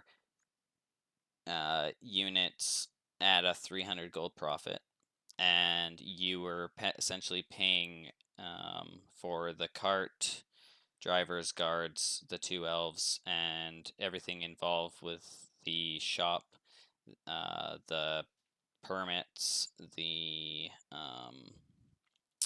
living quarters, the alchemy lab. You're paying a total of 90 gold per month on like rent, etc. Mm-hmm. Yeah. So like even like one fucking unit sold pays for more than 3 times your rent monthly, and you can sell essentially 20 plus what 2d4 a month at 300 gold profit each. But the thing is, you have to have the 200 up front. Is essentially the problem. Well, it's not a problem, but No, and yeah, then also that's because we're only 9 days into our 200 or into our 28-day month, you'll have to wait for your return back if you want to make more than this trip. But what I was thinking is if the cart is coming back to Phandalin in the next 2 days, then my suggestion would be to set up the elves to just meet with it and travel with the cart to Waterdeep. It's fine. I'm gonna deal with it. And then make all the they can make the purchase, and you just have to basically like give them like the 90 gold or whatever to get set up. And then from that point on, the cart will just travel between the dire, whatever the lizard people and Waterdeep, while the sisters do the alchemy and selling in Waterdeep. So, and then okay. And at did the we end of ever? the month, we'll go and do our we can go through like the whole thing. But yeah. Okay, so then this kind of like interrupted the second shipment, right? Is that what you're saying? Yeah, like you Like won't be this able is to like do on the way. It's gonna pick up the girls, Yeah, and so then we you can won't just be able to okay. do a separate shipment this month. However, you could theoretically give them instructions to use the profit from the first shipment, or from the so in the From this future. upcoming shipment. Yeah, yeah. Yeah. So like Mhm. in the after this, well, not this month, but like say at the next monthly meeting, we'll have Uh-huh. everybody on fucking teams, magical teams, and Right. you could tell them that even though you don't do your meetings monthly, you would essentially give the elves permission to use the profits from the first selling each, like the first 2 weeks, to buy the product that is required for the second 2 weeks, so that Right. you're still getting like the full payout at the end of the month and not having to worry about the pickup and drop off of like the cash in the 2 week period, if that makes sense. Yep. Like have them deal with it. Absolutely. Makes perfect Okay. sense. All right. So that's that. And then the other thing I said, because we had talked about like how you guys don't really have a need for any other untrained hirelings or crew due to the nature of the franchise and who's on it, etc., etc. That I was going to allow you guys to bring on Black Arrow as like a replacement for the rest of your, well, not necessarily Black Arrow, but some important NPC who's actually skilled at shit, as instead of having a bunch of untrained hirelings that you don't really have a use for. Right.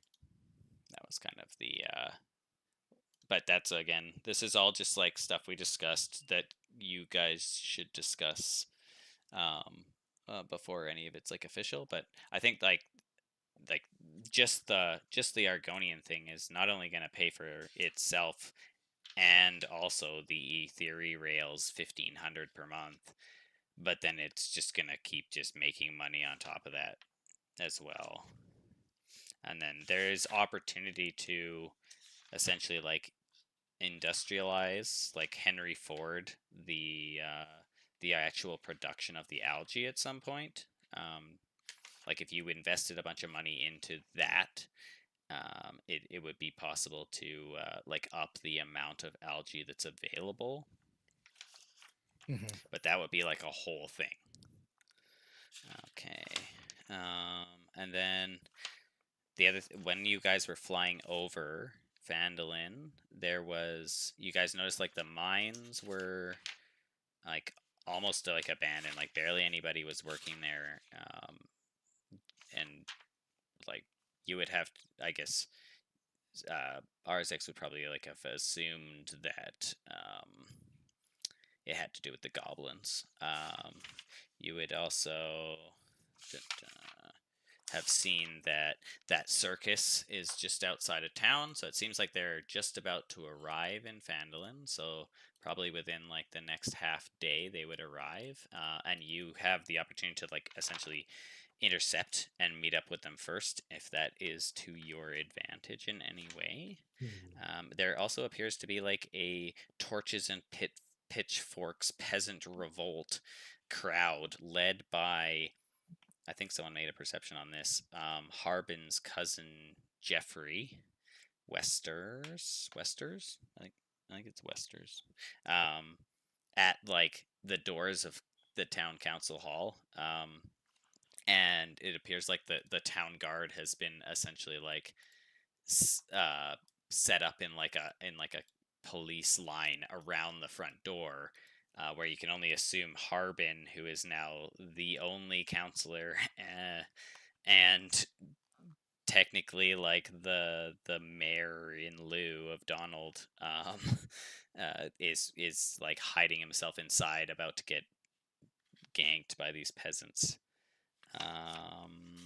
And then I know you guys had kind of said a bunch of stuff about Sharna, and then you essentially, I have set up like kind of like a plan around having like a public funeral for Snog, but also like a private one if you plan to use his funeral to your advantage in some way. But then also I figured you'd want like kind of like a smaller, more private affair within the actual train itself when the actual like cremation happens. I think that's pretty much all the kind of like note stuff. And then obviously, well, not obviously, but it smells like absolute shit in the forge area of the Ethereal. For some reason. Wonder why. Yeah, so RSX may have some like explaining to do. All poorly mopped up too, like Yeah, so- half-ass mopped. So the three of you may want to like go over what you guys did last time and what your kind of plans for Phandalin were.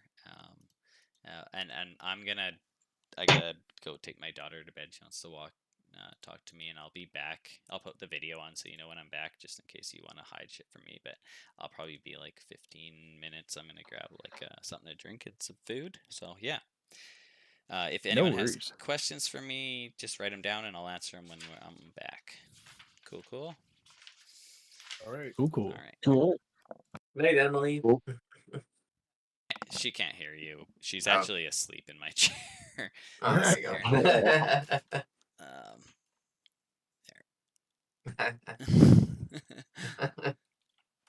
So, Quatley, did you want to start us off with a couple ideas we may have had regarding Sharna last session? Yeah, fucking kill Sharna. No, wait, what? Well, Who's first of Sharna all, again? isn't that the Miners Guild leader? Yep. Yeah. Okay. Oh, Well, oh, She yeah. was also a contact to the Zentrum. Yeah. And likely the only reason she holds so much power in this city and why she keeps on like bopping off people. But this was, I had like a multi-phase idea, and it's kind of like a package. So I'm gonna kind of start with this. So He's on the warpath. yeah. Okay. So start off part A. We start off with a strong entrance. So we have to we're gonna go find the traveling performers, right? And we're gonna enter with them, and we're gonna pull a whole fucking Prince Ali business. And it's gonna be like the Black Parade of Snog, right?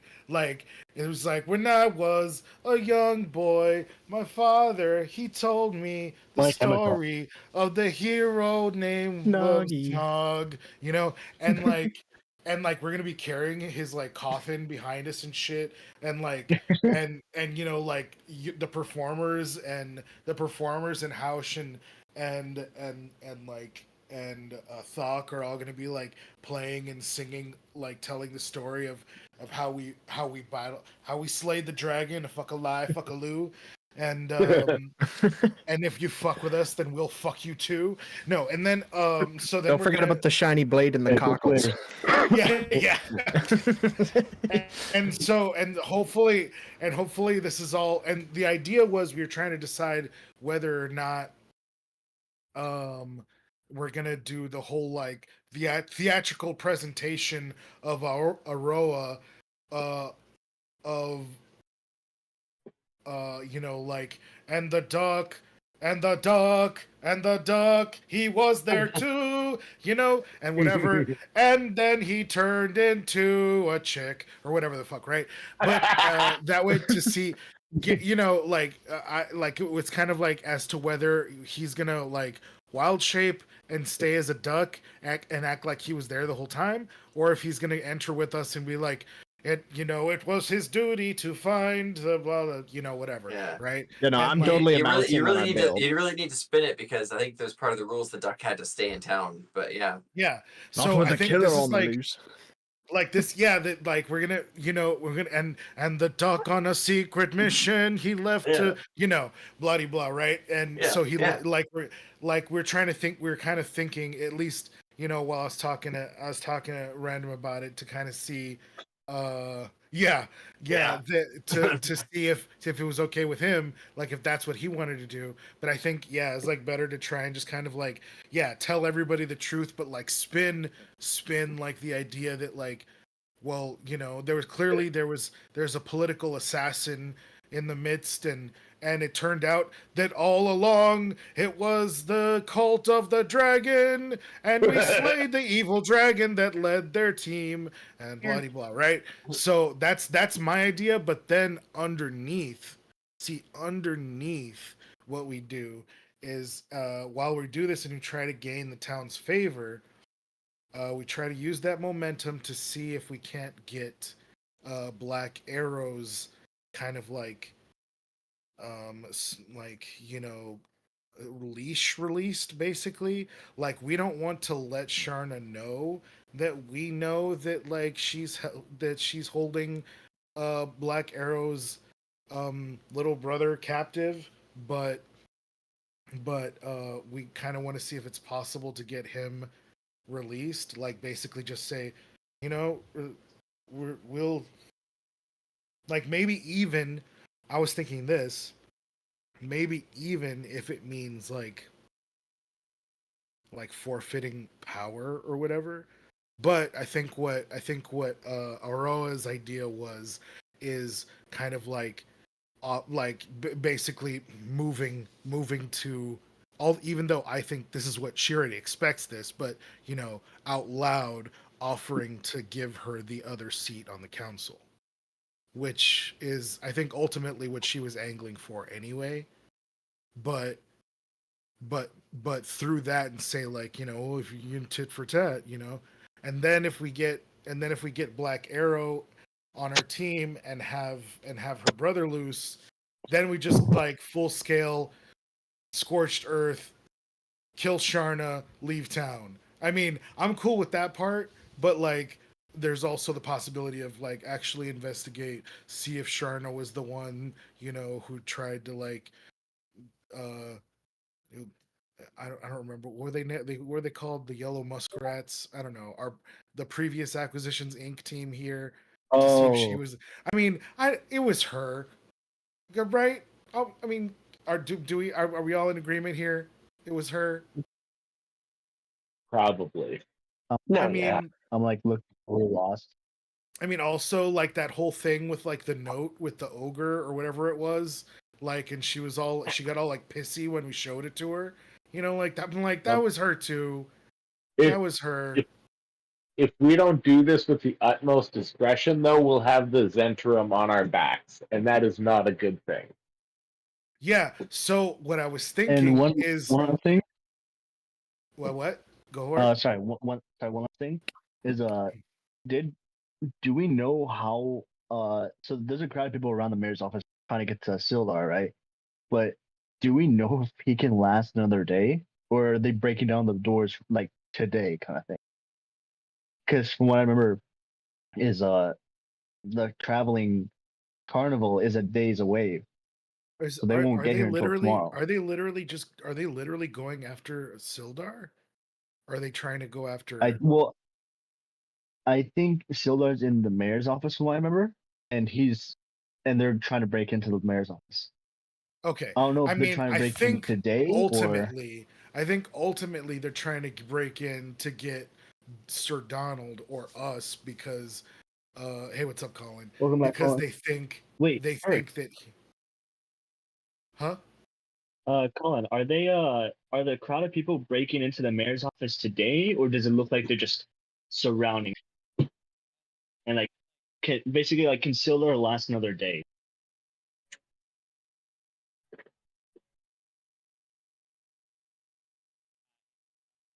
Oh, Colin, I think you're muted.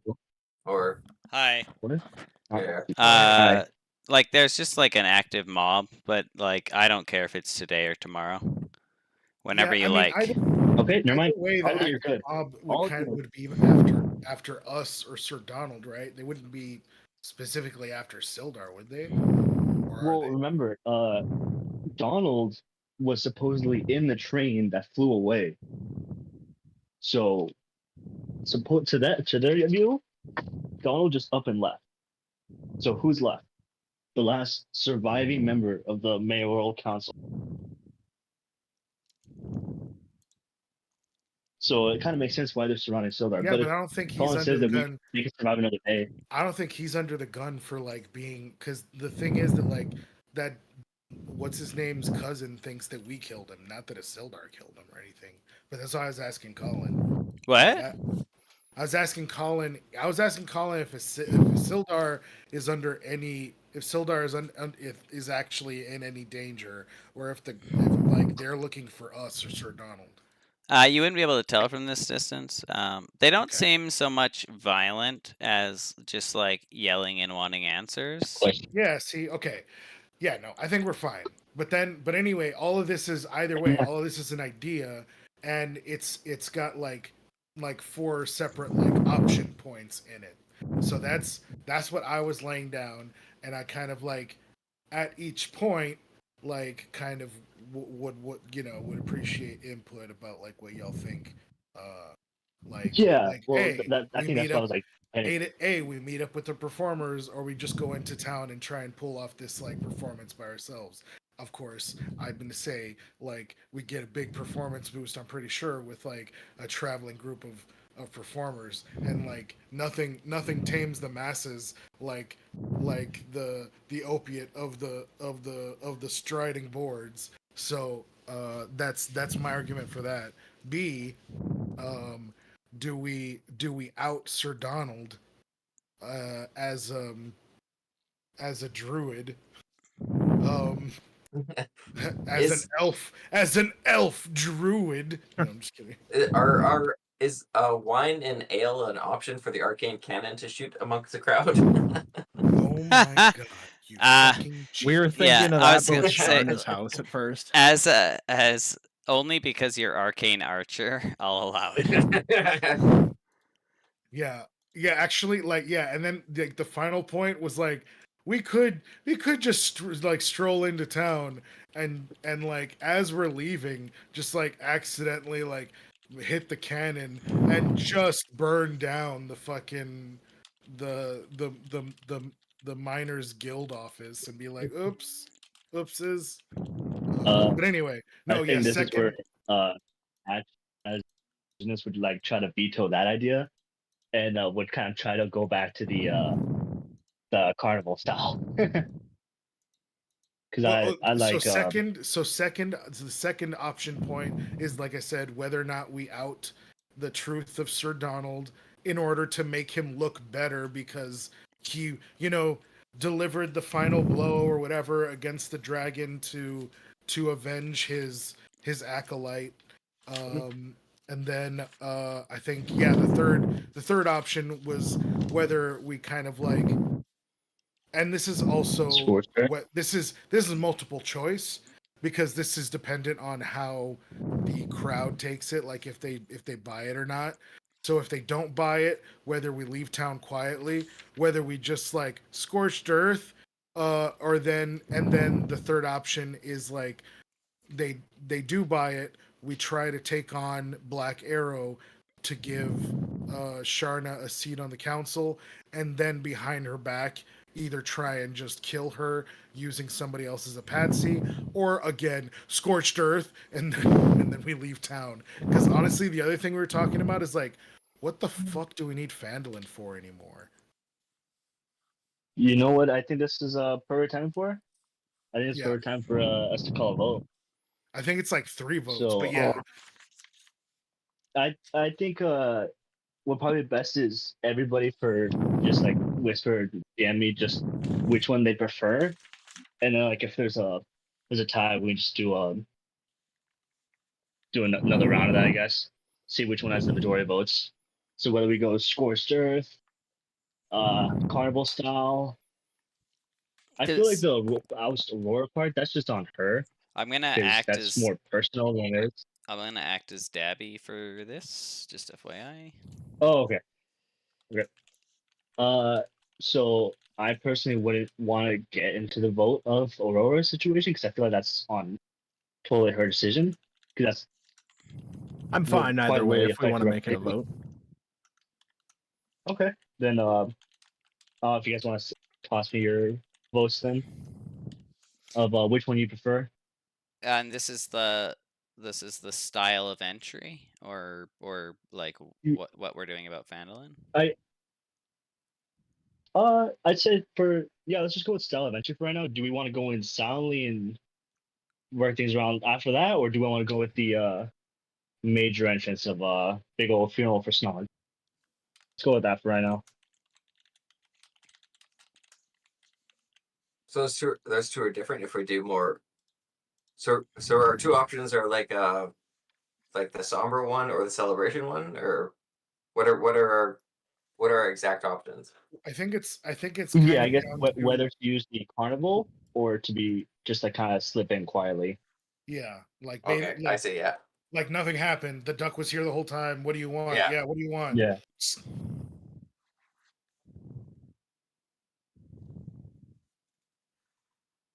I have 3 people's votes so far.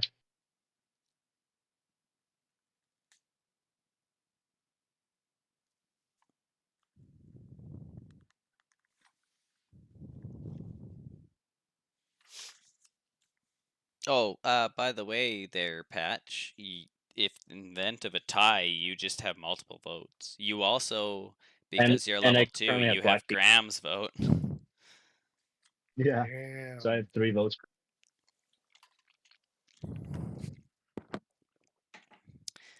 I'm all about bread and circuses. Liquid bread, right?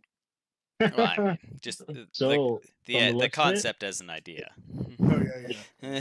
So looks like this was entirely unanimous. Everybody wants the carnival. All right. Yep. So we're going in Prince Ali in this shit, as someone had just told me. All right. So what about outing? What about Yep. like the whole like either like outing / honoring Sir Donald, and basically outing who he is now. Well, actually, I don't know. Is that 2 separate Well- things?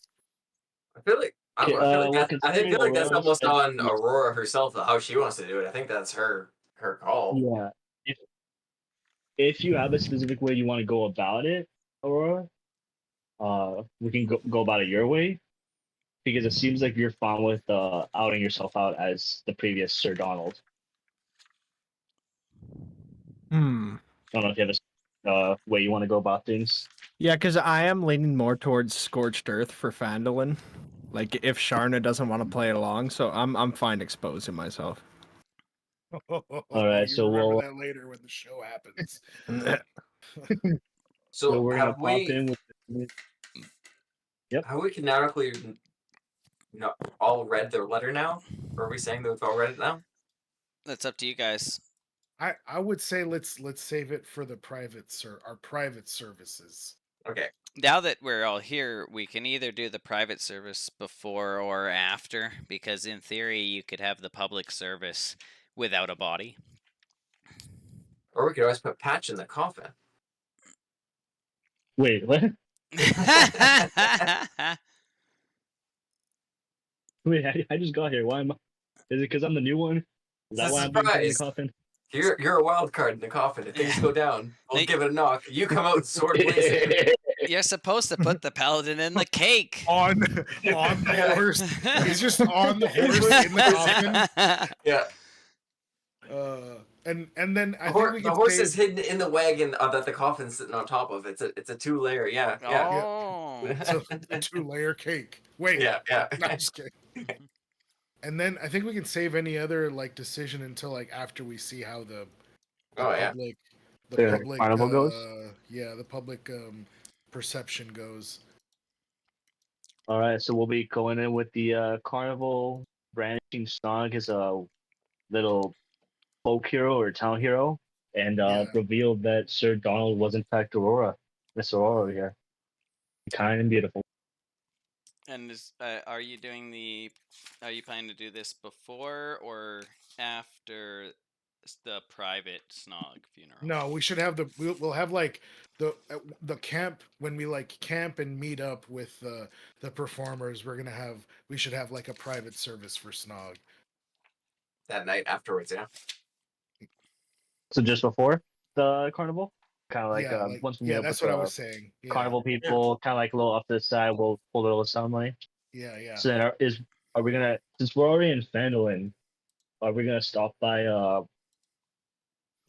Black Arrows to let her know about this funeral? From what I've heard, she seems important to Snog. Is there a way that we could like send a message to her for her to meet us out there? Because it's like outside of.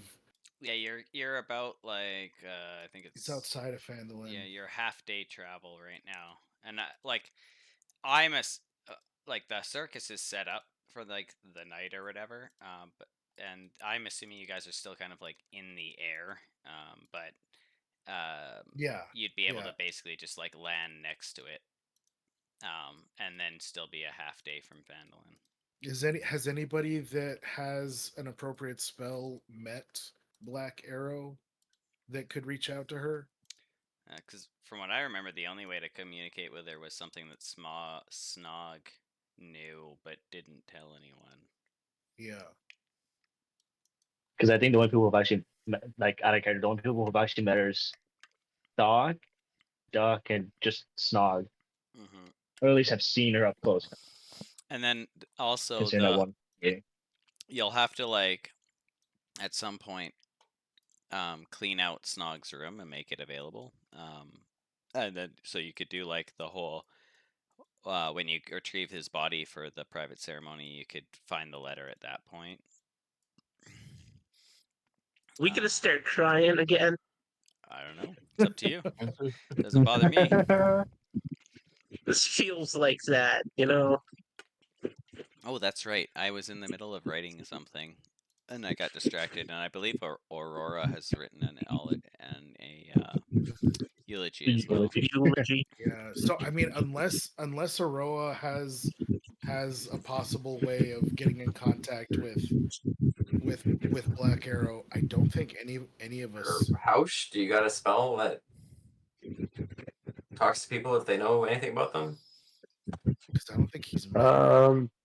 Even if he hasn't met her, does he have like something that maybe does it? I can't remember. I think there's a spell that even if somebody else knows, but I could be wrong. Like I'm trying to read her mind.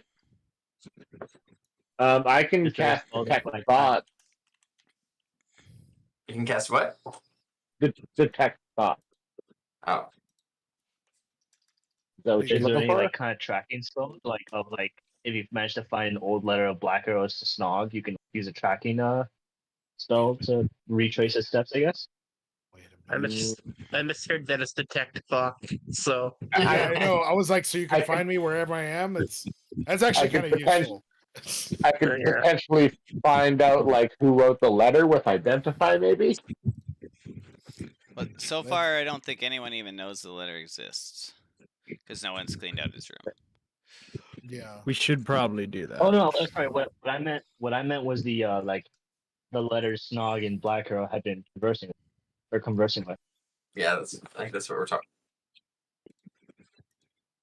Yeah. Oh, I thought Colin was I talking don't about think I got anything useful. the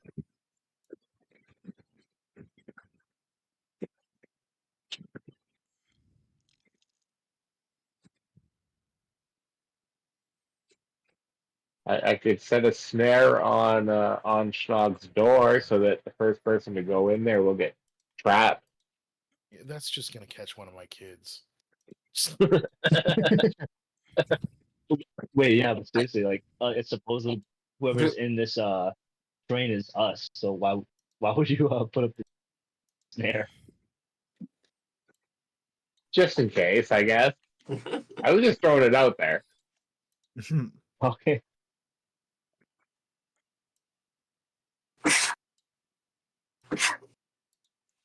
Man, Once there's not, again, like, Should we just go there's up not to like this, right fucking, there's not carrier pigeons just in this look- fucking world. should we just go up to this Sharna lady asking to see Black Arrow? Because it seemed like that's the boss of Black Arrow. I think what it sounds like is we may just like diegetically we Oh. might just like hold this fucking ceremony without her, but then maybe like deliver her the letter and maybe a certain piece or something of Well, she could have. of We should get personal if we. effects or We should. something. She could have her own time with him after without us. It's like. Yeah. It's not like we're. It's not like she's tied to Yeah, us yeah. in her mourning. Like it's for the more, actual it's more of a private thing burial. between them. Yeah, exactly. Yeah, Yeah. like yeah. we leave them for the actual burial, like, and like Yeah. let her. You know what? Does he like have like a homeland or anything that we know of? Like a place where he would want to be buried? Because if not, I was gonna say like we could just let Black Arrow pick like some spot in the forest where they were fucking around. You know, who knows? I Dabby's thought we pretty were- adamant I- that she wants to I thought we burn were- him in the train. Yeah, that's the thing I was gonna say. I thought we were putting him in the train. Oh, that's right. That's right. I feel Okay, like if- well, yeah. Anyway, If anybody would know, Duck, that I left my homeland, so this is what I considered my home.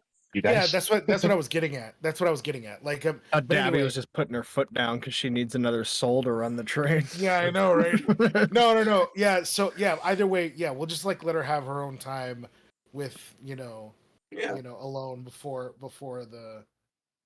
we release his ashes into space. No, I'm just kidding. Yeah. Into Okay. space and they become stars. Yeah, because that's Yeah. how stars work. So, but yeah, that way we can make all of this work, diegetically. Because I don't think there's any like real way that we would be able to get in contact with her. And even then, what if we do, that might set off Sharna or make her get kind of like, what if we were to like hold, I know you guys are hoping to do the ceremony before the big event, like public ceremony, but what if we were to do the ceremony after the big event, because by that time Black Arrow would see that and then probably come into contact with you guys, with us. That's true. She might seek us out before we have to seek her out. If things go well, and she doesn't take off. yeah. I mean, I was just thinking like what we would do, like actually respectably, not like if we were the gods of these Strategically. characters trying to make everything work out Yeah. perfectly. Yeah. Makes sense. Yeah.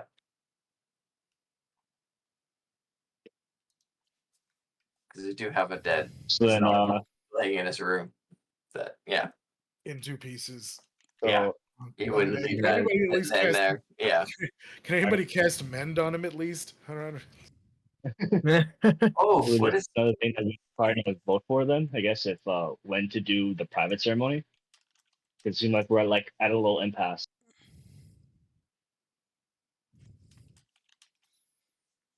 What? It seems like we're having a little bit. Well, it just seems like we're having a little bit of trouble in like how to do this. Because some of us are trying to have Black Girl, some of us aren't, but then some of us like thinking of doing it before, but without the Black Girl part. Is what I'm thinking. Okay, how about this? We all go into town like with our carnival entrance. we have one of us slip away from the party to go meet Black Arrow and possibly make contact with Sharna. And like we might cut a deal for Black Arrow's brother by saying like, what if like at the end of this ceremony we're doing right now, we'll put her on a time constraint. We'll say right But now again- if you accept like to release her brother, Oh, like, that makes it we'll more of a announce power to the- move too. yeah, we'll announce to the town that you're becoming like the third chairperson. But or again, we chairman. haven't canonically read the letter yet, so we don't know that until we actually clean out Well, his room and read the we letter. probably do that when we're in the room just now to clean up the body and all that.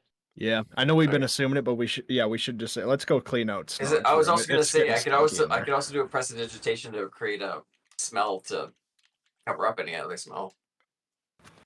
But yeah, I think we should maybe all go to the room at least. But I like the idea of throwing Sharna on the back foot, like doing a Yeah. power play on her. That's a good idea. I like it. Yeah. No, There's I'm also, definitely like, not disparaging the idea. I like the idea. Yeah. There's also like some urgency there, like like creating like a sense of pressure, like that sales pressure. Yeah.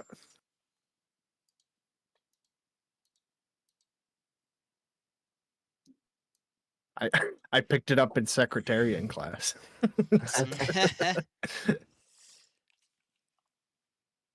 By the way, I Well have done. business cards Sounds I've been cool. wanting to whip up, but we can discuss that after we pull this plan off.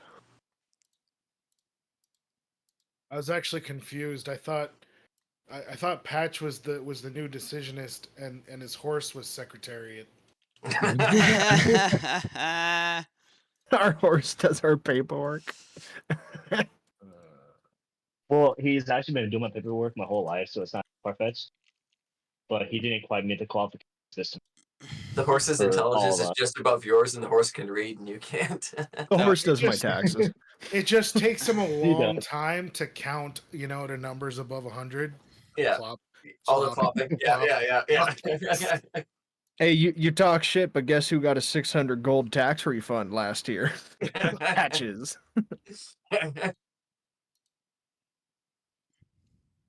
It was actually 650. I just want you to know. No. Sorry, I'm almost done. I'm finishing this letter or this speech. Okay, I'll be right back. Okay. So you guys are planning to go to Snog's room, essentially? Yeah. Is this gonna be like kind of like go through his room and then do the ceremony, the private ceremony? I think we were just gonna do a general tidy up of his room right now, Oh, okay. since like none of us have ever touched it since Snog died. Gotcha. Well, he's in there, so Dabby kind of like placed his body on the bed. But she can grab him and then like make preparations for the actual thing. So she'll just kind of like I was also gonna do like a bit of a prestidigitation, just like keep it comfortable for us to be in there and sure. pop Yeah. the window open and stuff. Just make the window open and nobody making gross gag faces when we're trying to be solemn.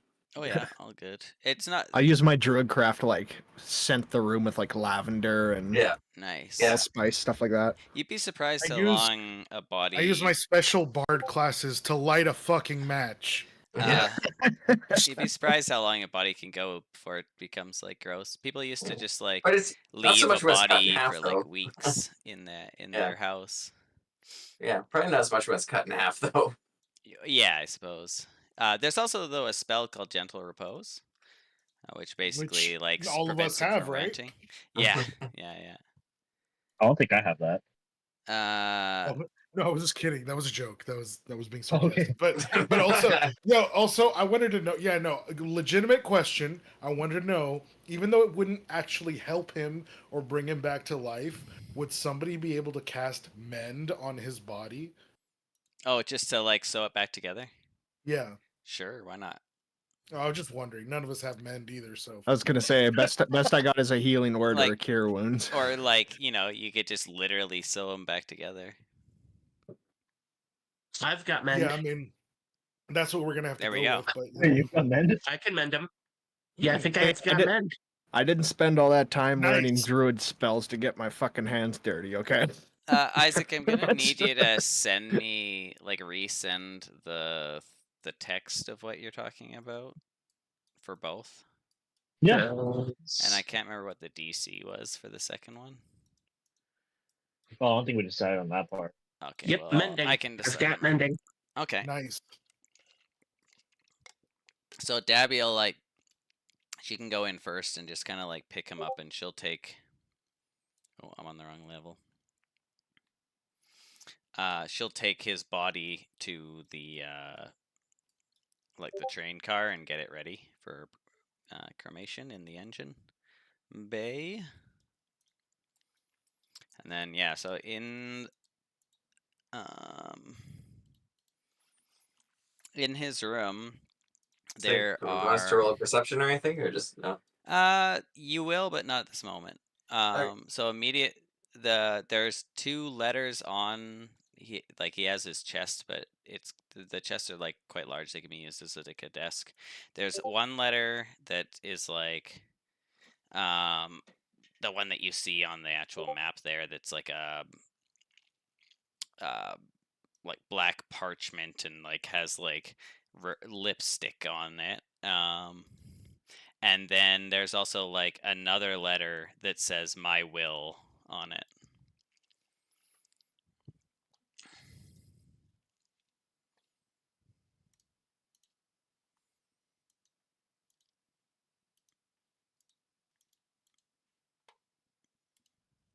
Okay, I guess. Nobody? I guess as Documancer, I guess it's if this is a will, this is probably official. I should probably grab this one. Okay, so if you like, I'm assuming you're gonna read it. I'll read it. It's like I'll kind of look at it. It's like, you guys want to read this now or wait until after we say some words? Or do you want me to read this maybe during? I don't know. Maybe let's do it after.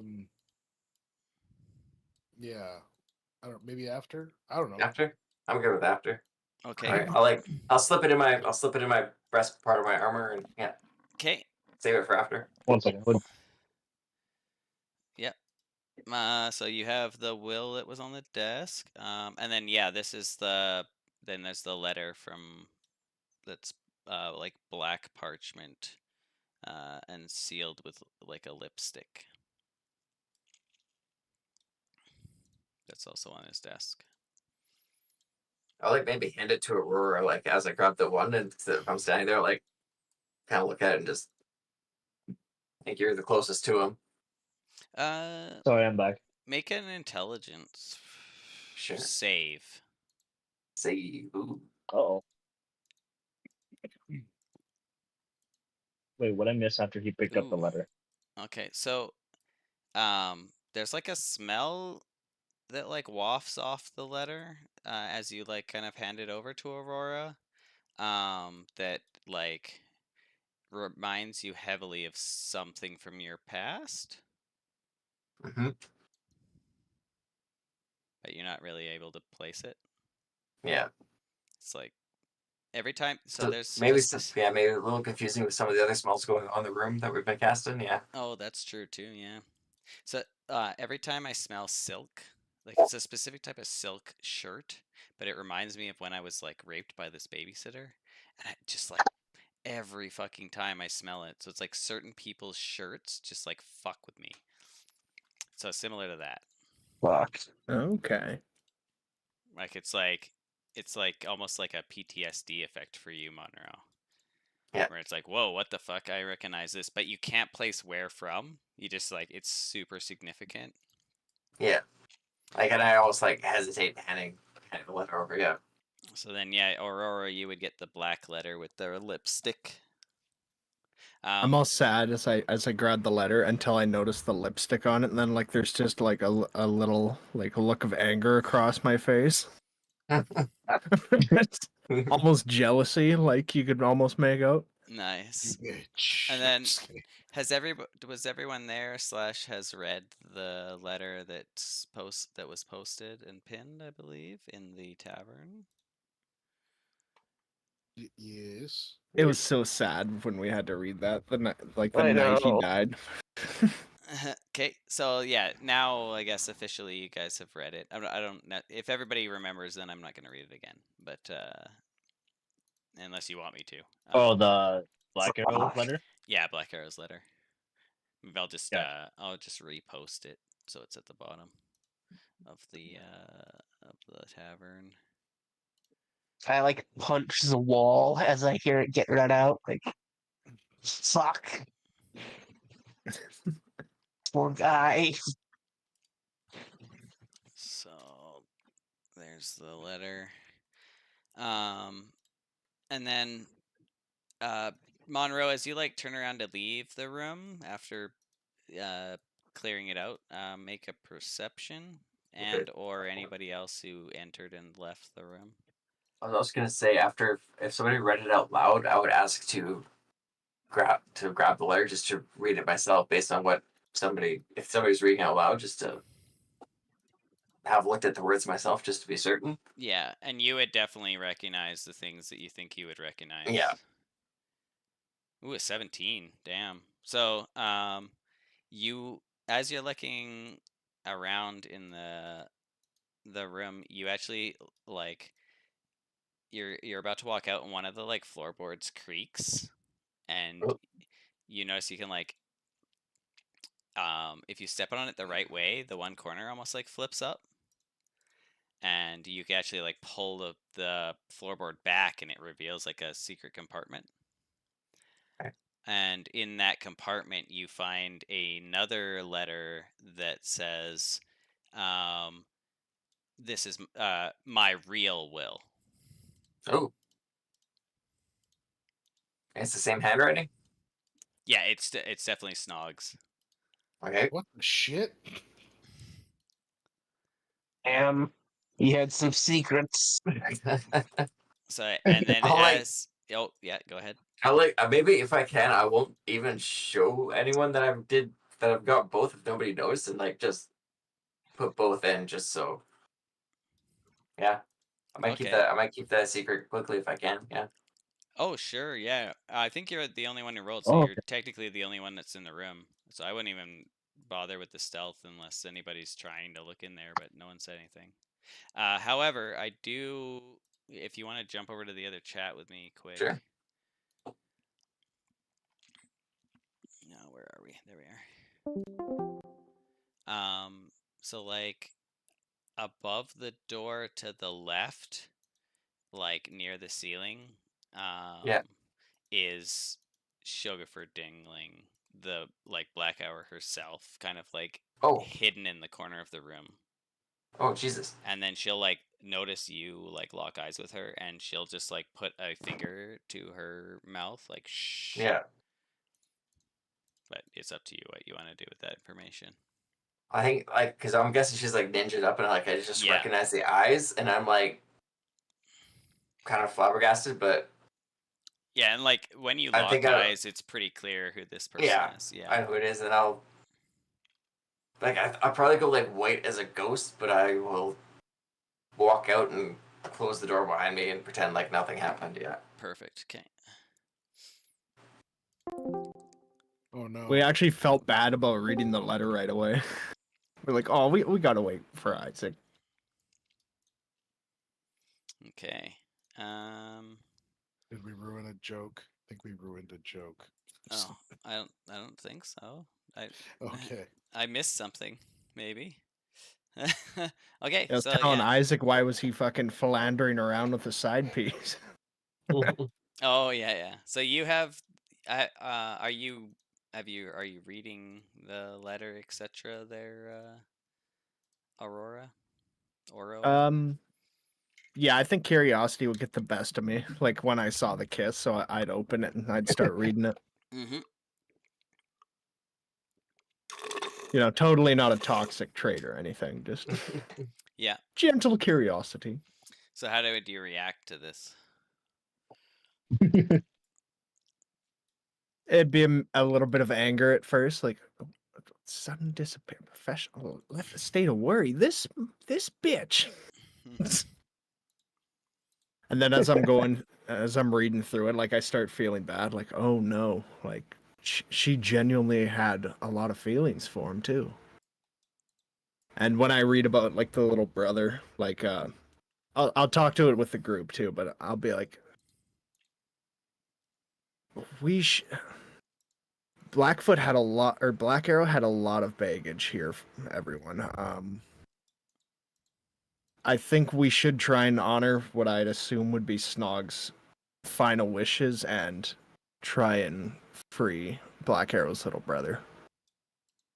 If you don't mind me asking, Aurora, do we know when this letter came in? It had to have been recently.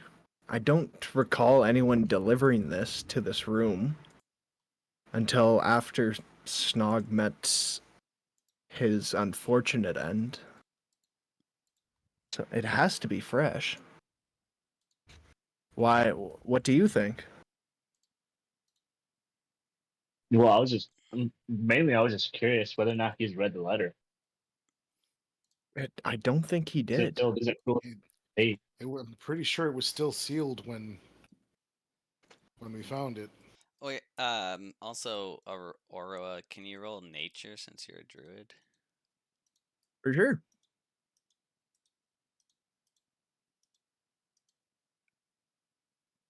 I hope it's good, because I have a really good joke. Nice. Oh, shit. Oh. Oh, sorry. That's what the fuck. Well, you That's get the with- first one anyway. And Okay. it smells like lilac and gooseberry. Lilac and gooseberry.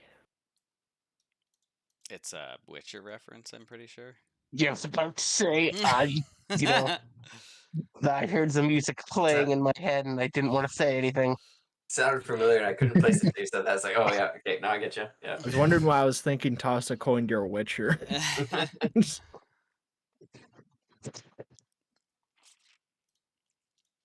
But knowing the person Snog was, Patch, I think he'd want to do everything he could to help Black Arrow. He was a very dedicated then. person Well- like that. From what you guys' response, I get a feeling this one won't even need a vote. I'm guessing it's all unanimous that we'll take the kid back from whoever has Black Arrow's brother. We're gonna rescue the yeah. kid. Oh yeah, you guessed that. You guessed Oh. that, new guy. I'm just kidding. Must be that bitch Sharna. I think priority 1, and then there's no priority 2. Yeah. Yep, get him out of the Zentrum's clutches. Wait. Oh, wait. I didn't read that part. Is he in the Zentrum's clutches or is he in Sharna's clutches? I think That's- both. Because Oh, Shauna shit, no, it technically works says as The Zentrum. Zentrum Zentrum have have my little him. brother. Okay, that's some Oh, different fuck. shit. Yeah, no, yeah, we need to work as hard as we can to try and make this deal go through. Because I don't think we're gonna be able to brute force getting her brother out of there. That's true. We might be able to leverage the council's seat position. No, yeah, I for think him.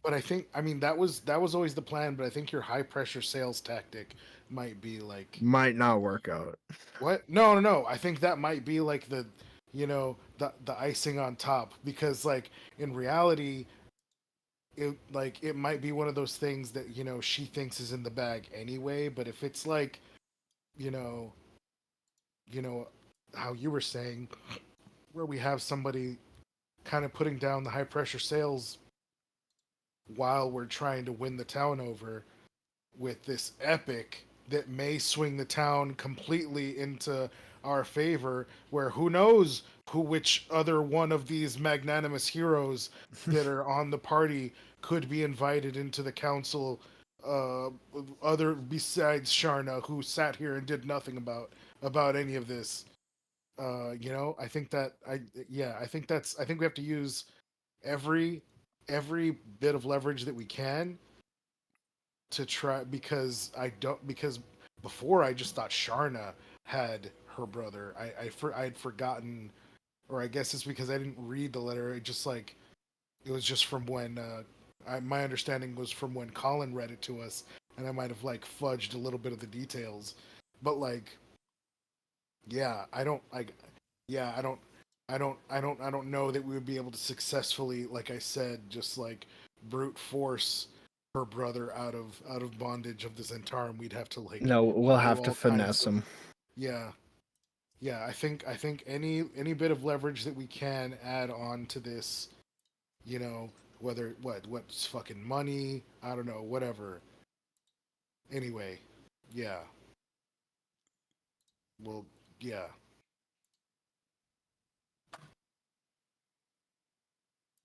No, I agree. We might have to try and play this tactfully. As much fun as it does sound to to completely level Sharna's house with a train laser. Yeah.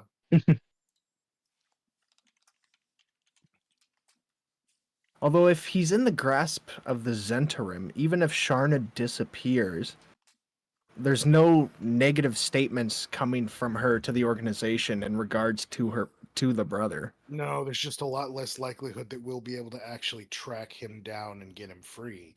He's True. like she's our link to him outside of and like Black Arrow outside of Sharna isn't really even very attached to the Zentarum, it sounds like. So she might not be able to get us to him either. What if we were able to capture her? Capture Sharna? Yeah, I mean, we have jail cells. that's the other thing. I definitely trade. That's the other thing I was saying is I'm definitely down for, like, again, like I said, a scorched earth tactic if we want to. But but yeah, like you were saying, like you were saying before, I don't know if that puts us within the Zentarum's eye. Whereas like well, actually, you know, like you're saying, if it's a done deal and we're just like, okay, we'll trade you Sharna for her, and then like that's it. But I don't know if they work like that, where they'll honor that, or they'd be upset we did even tried that with both of them. Yeah. Yeah, exactly. Yeah, Whereas if we can find a patsy like the return of the cult of the dragon, and you know her house is magically burned down by a very dragon-like weapon, you know, then I don't. Are you saying we disguise the train as a dragon and Oh, level her fuck house? yeah! Oh yeah! Choo choo! It's gonna be the Thomas the Tank Engine mod from Skyrim. Yeah. Hey, you guys. That's the honk, or Yeah. the Dukes of Hazzard. What in oblivion is that? Dun, dun, dun, dun, dun, dun, dun. Pumps the train engine. All right, but yeah, like I said, I think we should try the diplomatic method first, and if we can't, I think we can always maybe turn public opinion on our side and be like, and Sharna did nothing to help, and Sharna did nothing to help. Sharna went and sat on her ass. Old Sharna didn't help. Excellent. So what's next? So far, we have cleaned out Song's room. Yeah. We might be over planning a bit. I think this might be the best part for us to go to the carnival. That's sorted out. Yeah, because we are still doing the carnival entrance. Yeah, that's what we voted on. All unanimously. It was just whether we were holding off on having like any private services where we would be like, again, like reading off this other stuff. I thought while we were doing the carnival, someone was gonna try talking to Sharna. So somebody's gonna try and talk to Sharna / get Black Arrow. Get Black Arrow. Right, but the main objective is Black Arrow. Like the carnival, are you talking about meeting with them half a day from Phandalin, or are you talking about when they're actually there doing the thing? Well, because I mean, originally the plan that I was laying out was meeting them half a day from Phandalin, so that we can make our town entrance with them and do the whole Prince Ali this shit. basically Prince Ali the shit, like have like a carnival style, like a somber yet like nostalgic carnival entrance where we're telling the story of the mighty Snog and how he died for all of Phandalin's sins. Penguin's sins. Yeah, you know, like Phandalin Sins, racism. that young adult novel. Yeah. Yeah. And we got Snog's killer, aka the Dragon Cultists. Oh Or no, no, no. no, More the importantly, councilman's killer. Yeah, there you go. Harbin? Harbin, yeah. I mean, No. I still have a bit of What is that dude's Whatever. name? Gargamel. Harbin. Harbin? It was Oh, Harbin? I thought Harbin was the name of Colin, who was the other mayoral? Or guy? was it Harbin. Sildar? No, Sildar is the No, cool Sildar's guy. the good guy. Oh, Yeah. that's right. Oh yeah, no, Harbin's the yeah. guy that got Harbin- played. Yeah, he's the one whose name we slandered all throughout town. That's not. Never mind. Oh, yeah, I had the wrong name selected. There we go.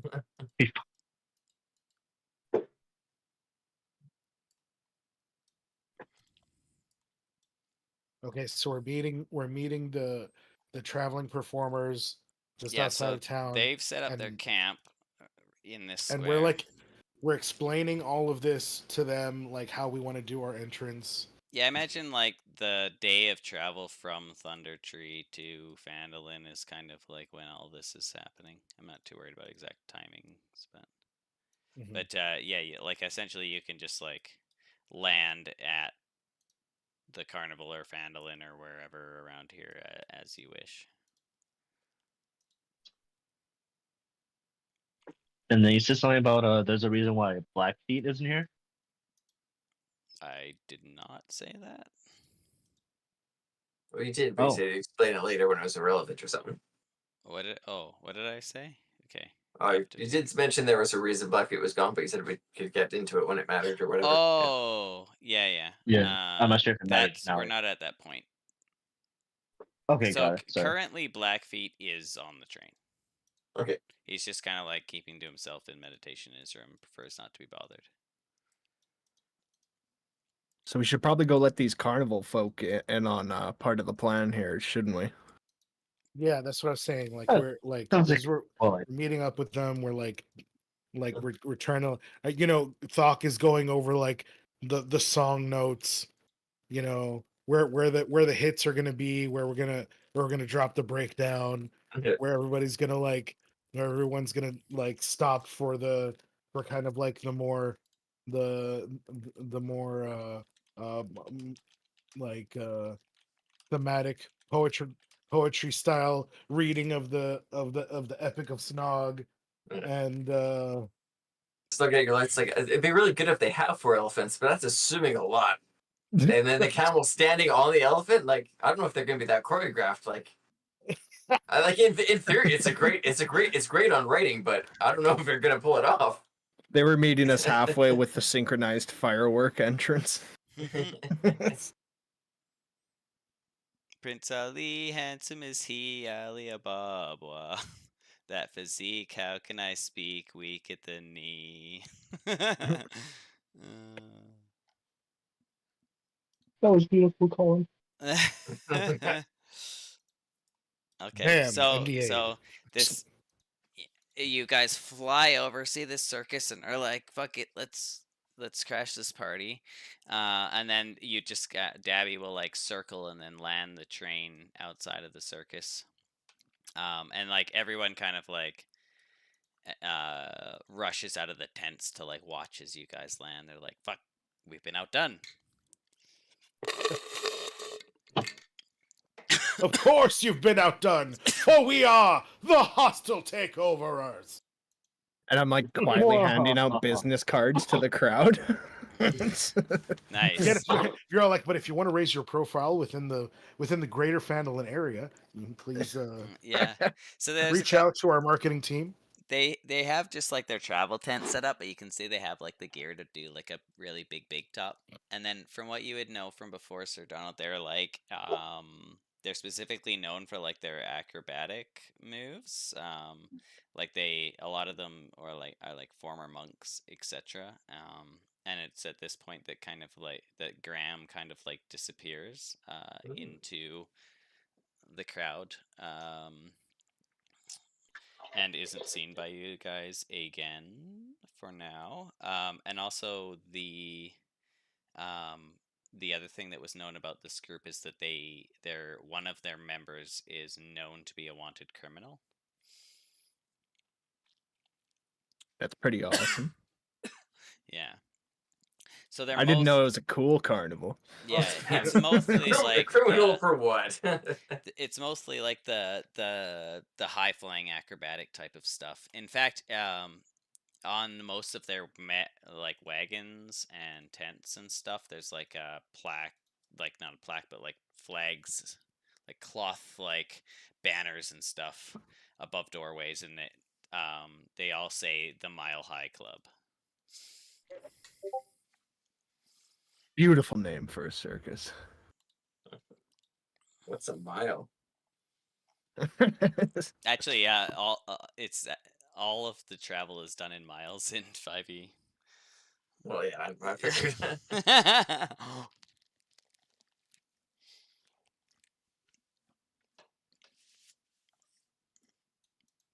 I believe you mean freedom units.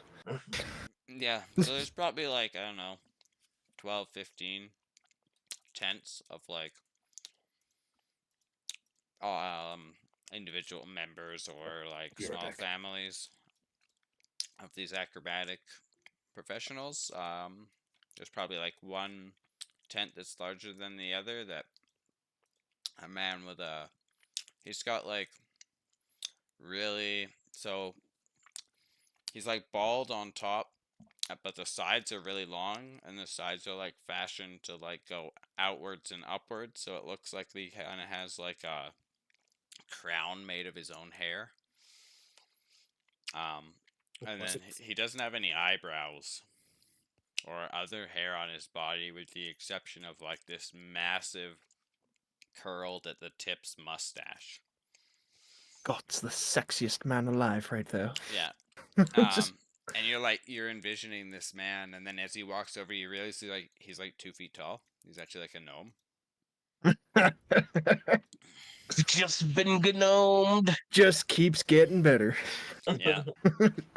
And he'll be like, Eat "Oh, fast, eat ass. wow, that's quite the trick.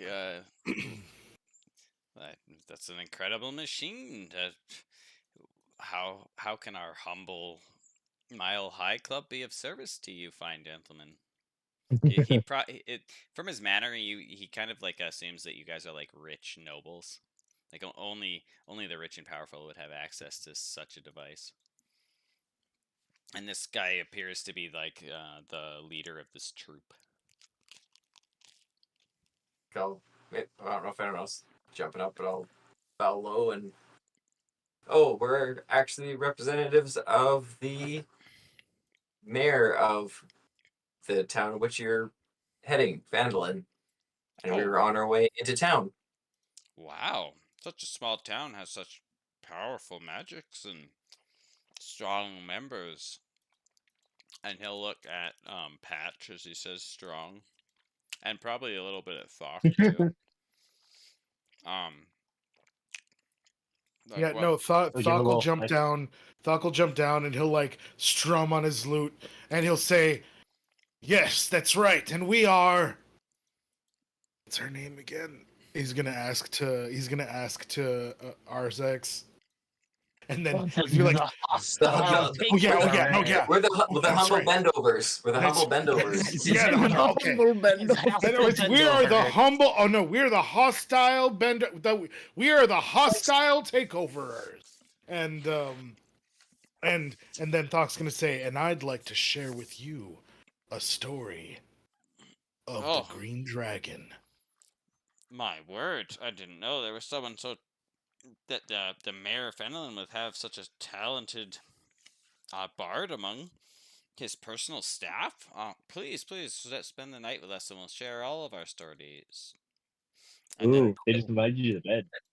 no, Tell me when, he invited and all of you. to kind of spruce up the story, I'll like use dancing lights to Nice. Oh yeah. kind of add some whimsy. I'm getting like I'll be throwing flower petals like out of the train door that Thok jumped out of. C-3PO talking to the Save it all for the Ewoks. actual show, guys. Yeah. Okay. These are old petals. Just refreshing stock. Yeah. Oh, these. Oh, these old things. These old things. So like they come the monk like the acrobatic artists are more or large like they come from a variety of like races. But more than half of this number is gnomes. But yeah, they'll have like a feast, and it's probably already like evening anyway, so they would be setting up for dinner. There'll be big bonfires, and it's gonna be basically just like a big ass bush party where you can share their stories and if there's specific stories you're looking to hear from them as well, they would certainly regale you with many, I'm sure, but probably most of them aren't going to be relevant to anything. So up to you if you guys are looking for something specific to get out of the stories. And you may tell your story. I don't think so. Yeah, not really. I mean, yeah, I'm mostly Thok just wants to deliver, you know, a compelling story to them that he wants to convince them that they will ingratiate themselves with the town by participating in, and that they'll make, so much more money thereafter setting up and performing in the duration, after they, essentially bask in the glow of our greatness, essentially.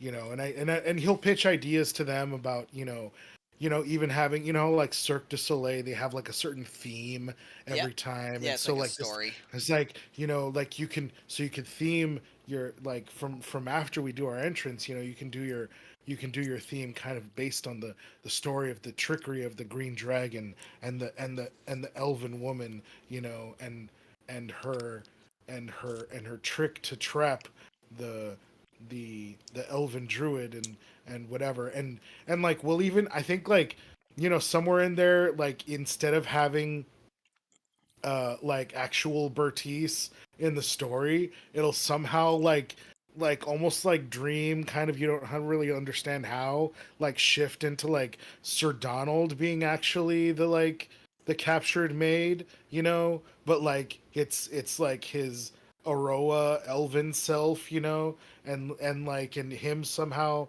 being the hero at the end, so something like that, right? And that way they can, confuse and mystify the audience and what have you. But that's like that's just an idea, right? They don't have to pay me more than 50 gold for it. Oh, we all know that stories are free among friends. Anyway, but yeah, the idea, And the idea I of like the fully whole entrance and stuff. appreciate your willingness to embellish the events to give the maximum possible pleasure to those who are there to watch and enjoy.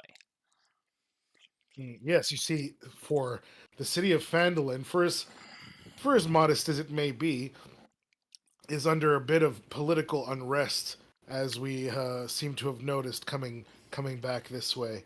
So it's hard to make money during harsh times. So we're trying to. I mean, I think it kind of, I scratch your back, you scratch mine. We help to alleviate the political pressure as we come into town, and you make more money after we're there. So, what do you say? I couldn't agree more. This sounds like a profitable and agreeable relationship.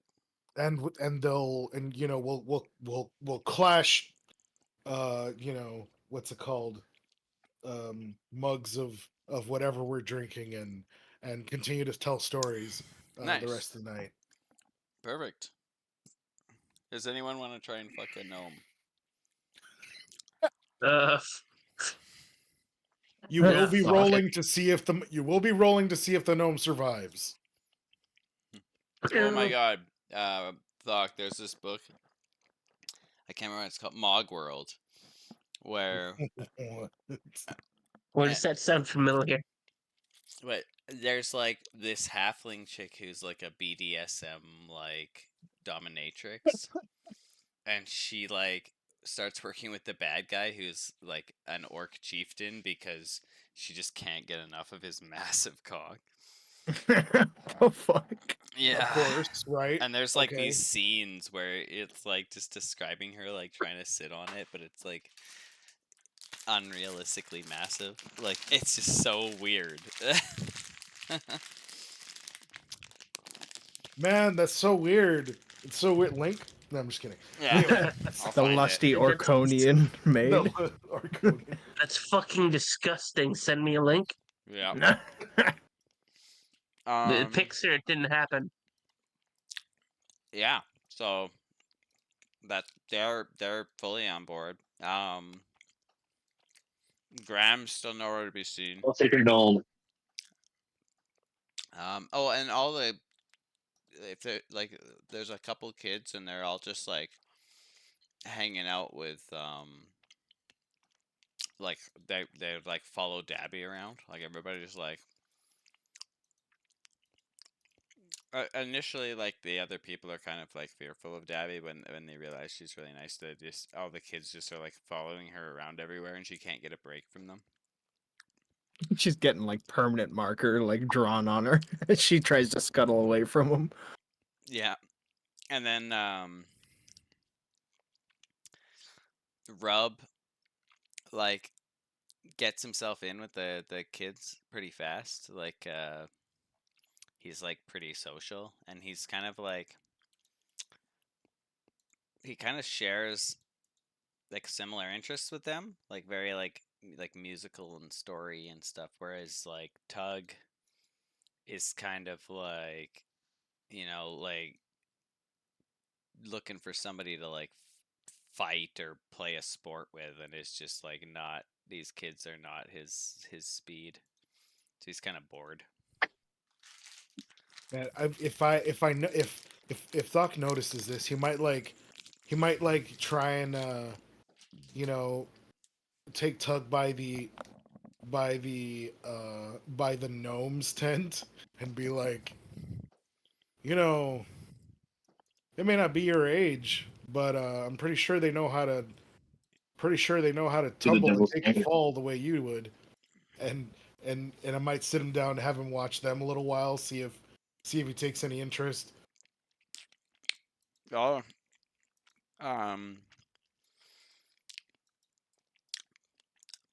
yeah, after a while I think he might be like, like maybe this type of like maneuver could be used in war. Like if I study these techniques, perhaps it would make me better at like dodging in combat. Oh yeah, your old man uses them all the time. And see if you take up like your old man did, and take in the College of Swords, then you get even better at this kind of stuff. You can just imagine you'd be able to wield two weapons at the same time while doing somersaults over your enemies, and you could mystify your foes with confusing acrobatics. He'll like It's quite a way to fight. kind of look at you confused and just be like, Why does Swords need to go to college? You'll learn when you're older. And then I just pat him on the head and I leave. Okay. Yeah. So, yeah, you can. Anybody else wants to do anything that night? But it appears that you've kind of gotten what you wanted, and they love this idea as well. So At this point, I would like to go around kind of like as like showrunner Thok and kind of like, okay, yeah, like you said, Arzex, okay, yeah, I want you to do like, yeah, just like you were saying, do some like dancing lights as we enter to kind of like draw people's attention, almost like fireworks. And then you know, me myself, of course, I'm going to use my magical guitar to evoke, you know, image like illusory images of, just like, I don't know, like 75 golden camels, or I don't know, maybe just random, I don't know, just random stuff, just random stuff. Anyway, but yeah, if anybody else has anything they want to do, like, blow fire up in the air, or cause any other like thaumaturgical type illusions, or anything like that, like, yeah, I want to kind of like sum all of that stuff up. If anybody wants to volunteer anything. Maybe I can like summon like holy lights at right around where Snog's casket would be. Oh yeah, see that kind of like evoke almost like a saintly image. Yeah. Of And- Snog. So like just right behind his casket. So just like, oh, you just see like just the silhouette. Perfect. All Of right. flowers also- like blooming instantly, like the second we put his casket down. Oh yeah. that's cool. Okay, cool. I can All also right. set myself up with some poison dragon breath, so that when you're telling the story of when he died, I can blow some dragon breath into the air that matches the story. Oh, that's so cool. All right. That sounds good. Only we don't want to kill anybody. So, Yeah, but yeah, I'll blow, I don't know I'll if blow there's the like light up into the air. I don't know if there's like poison fallout or anything like that, but yeah, if it's fine, it's fine. Yeah, but yeah, yeah. Anybody else? Think I'm good. All right, cool. All right, that sounds like a pretty good procession. Then we're gonna have, acrobatics and like, Thok will have gone through kind of like the basics of like the song and the story with some of the other performers. That way they can, do some backup singing or something like that. Yeah, like you and their leader, Mr. Harry Face, are like kind of like running this, Uh-huh. like and it seems very natural. Like you've both clearly like done this kind of thing before, and it's easy for you guys to work together. Nice. So, yeah, I mean, we're ready to go. Like, essentially, you guys would have a long rest, sleep tonight, and then it would be, like a half day travel, and then arriving sometime in the afternoon to Vandalin. But if you I guess wanted there to is one do, thing. yeah, go ahead. I was just saying there is. Have we decided who's going to talk to Sharna during that time? I think it should be you. Because if Aurora, Shit, that's right. No, you were gonna. wait, but I thought you have. I'm doing a holy light now, so who's- in Aurora's going to be But also, who's Make it who's herself. kind of like, who's kind of like, I'll look at Thok and say, "Hey Thok, I remember the forge card," and I'll put my finger on my nose. So fuck you.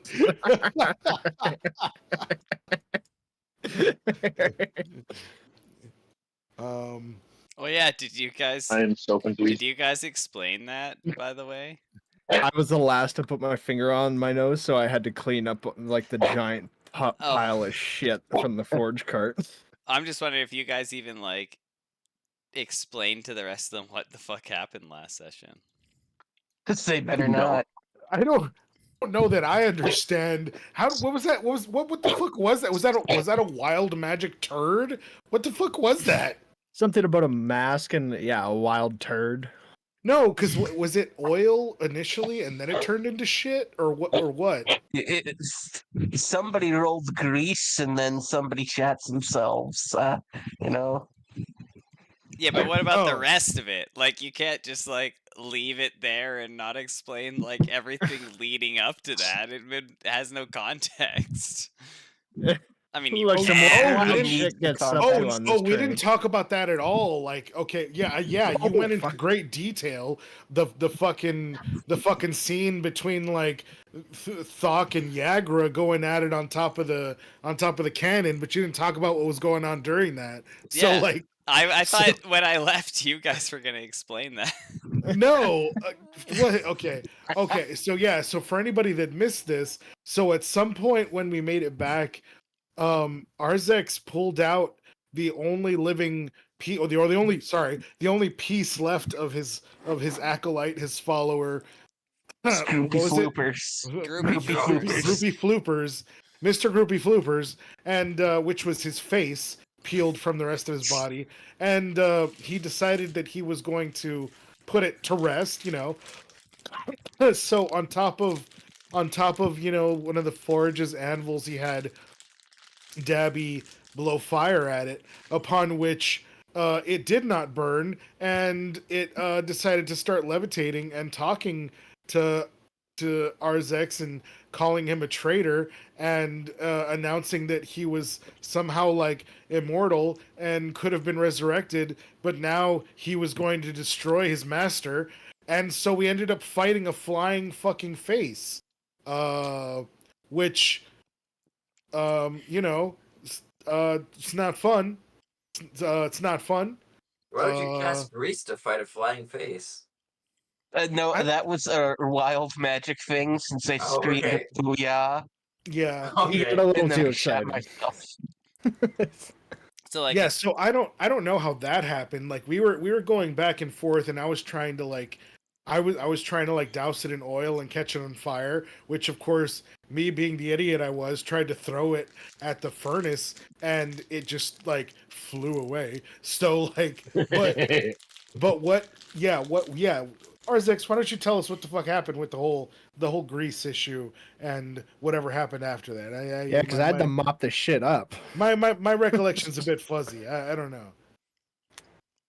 Well, you see, after I was able to stab the face and tear it to bits, which you you know, I kept, by screamed. the way. oh yeah, I still have it too. It's not magic anymore, but still Slightly got smelly. it. Very smelly. I screamed booyah, and there was still a pocket of magic left in the area, and it turned into like a shit pocket that came out of my butt. And all over the board. Sometimes I think you're confusing wild magic with run-of-the-mill diarrhea. It was You wild need to talk about crap your shit. diet. This was not I mean, Yeah, this was not run of the mill diarrhea. the This was- volume that this was- came out of 10 him was like more than he has I think he total lost as a like being. 10 pounds. Yeah, no, this is 4 10-foot squares or 4 don't know 5 enough foot about- squares. I don't know enough about goblin anatomy to argue with you, but I would say that's probably why he's the It was size he is. arcane enhanced. I mean, Slinging doo-doo. for slinging shit, we could talk about how Yagra faked it, Yeah, All that's right, true all too. Pretty sure you said something about dogs you of were war Simon. before you started letting it out too, but Yeah, essentially, was gross. the mask was like reacting to any magic and turning it into wild magic. So every time they used spells on it, it would just roll on the magic table, and it ended up getting like fly, It would fog, spit it out as like magic missile. It didn't it shoot like a level 5 magic missile at you that did like 22 damage or some shit. yes. Oh then yeah, because I came in the room shattered. and you were fucking Yeah. destroyed. Oh, Yeah, you had like that's 2 right. health left, and then the flying dude. and then it dropped like a fog cloud, and then they finally realized like that magic was what was causing the wild magic. So then RSX managed to get like critical hit to like cut it in half with his dagger. But when he did that, all of the wild magic like escaped at once and focused in him. And then I rolled on the magic table and got grease, which I decided was him taking a wild magic dump. It was wild shit. It was- Literally. I prefer to think of it as like a wild magic detox. Yeah, essentially. And then Thok and Oro Thok put his finger on his nose and said not it and ran, and then Oro had to clean it up. I'd just gotten into the train car too. Like, what the fuck's going on? There was And then also a Fox throwing up dexterity the finger. save that thank God Arzix passed, or he would have fallen down in it. Oh yeah, shit, that was nasty. I like to think that Arzek's like, kind of shot up a little bit. Like he came out at such a force that he came off the ground. Just him too. Like his shoes are still on the ground. Yeah, it was nasty. It was something. But I decided to change the character model because of that. So Yeah, you finally got changed, and then I think Orawa also put on a new outfit, which we decided because you're secretarian, you needed to be slightly more cleavage. More presentable. So What? longer dress, but yeah, more cleavage. Where are you? There you are. Is this that sounds is this the new one? discriminatory. Maybe we could bring it up with, HR. Acquisitions Incorporated. Yeah. Well, your HR is now Oh no, Orwa. that was my old token. Oh, Here, okay. I'll pop down the new one. So There we go. You're basically you would be bringing it up with her, who is the like she is the the whatever HR. I am HR. Yeah. Oh, look Oh, at that leg. okay. I maxed out the cleavage stats. It's so dumb, but you know it works out perfect for a secretary. Like, who's gonna be mad at that? Yep. And who's gonna complain to you about you?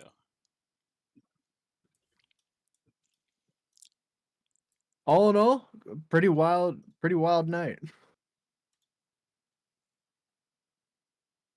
Yeah. Oh, It and the indeed forge and was. the forge workshop and armory are gonna be a little stanky for a bit.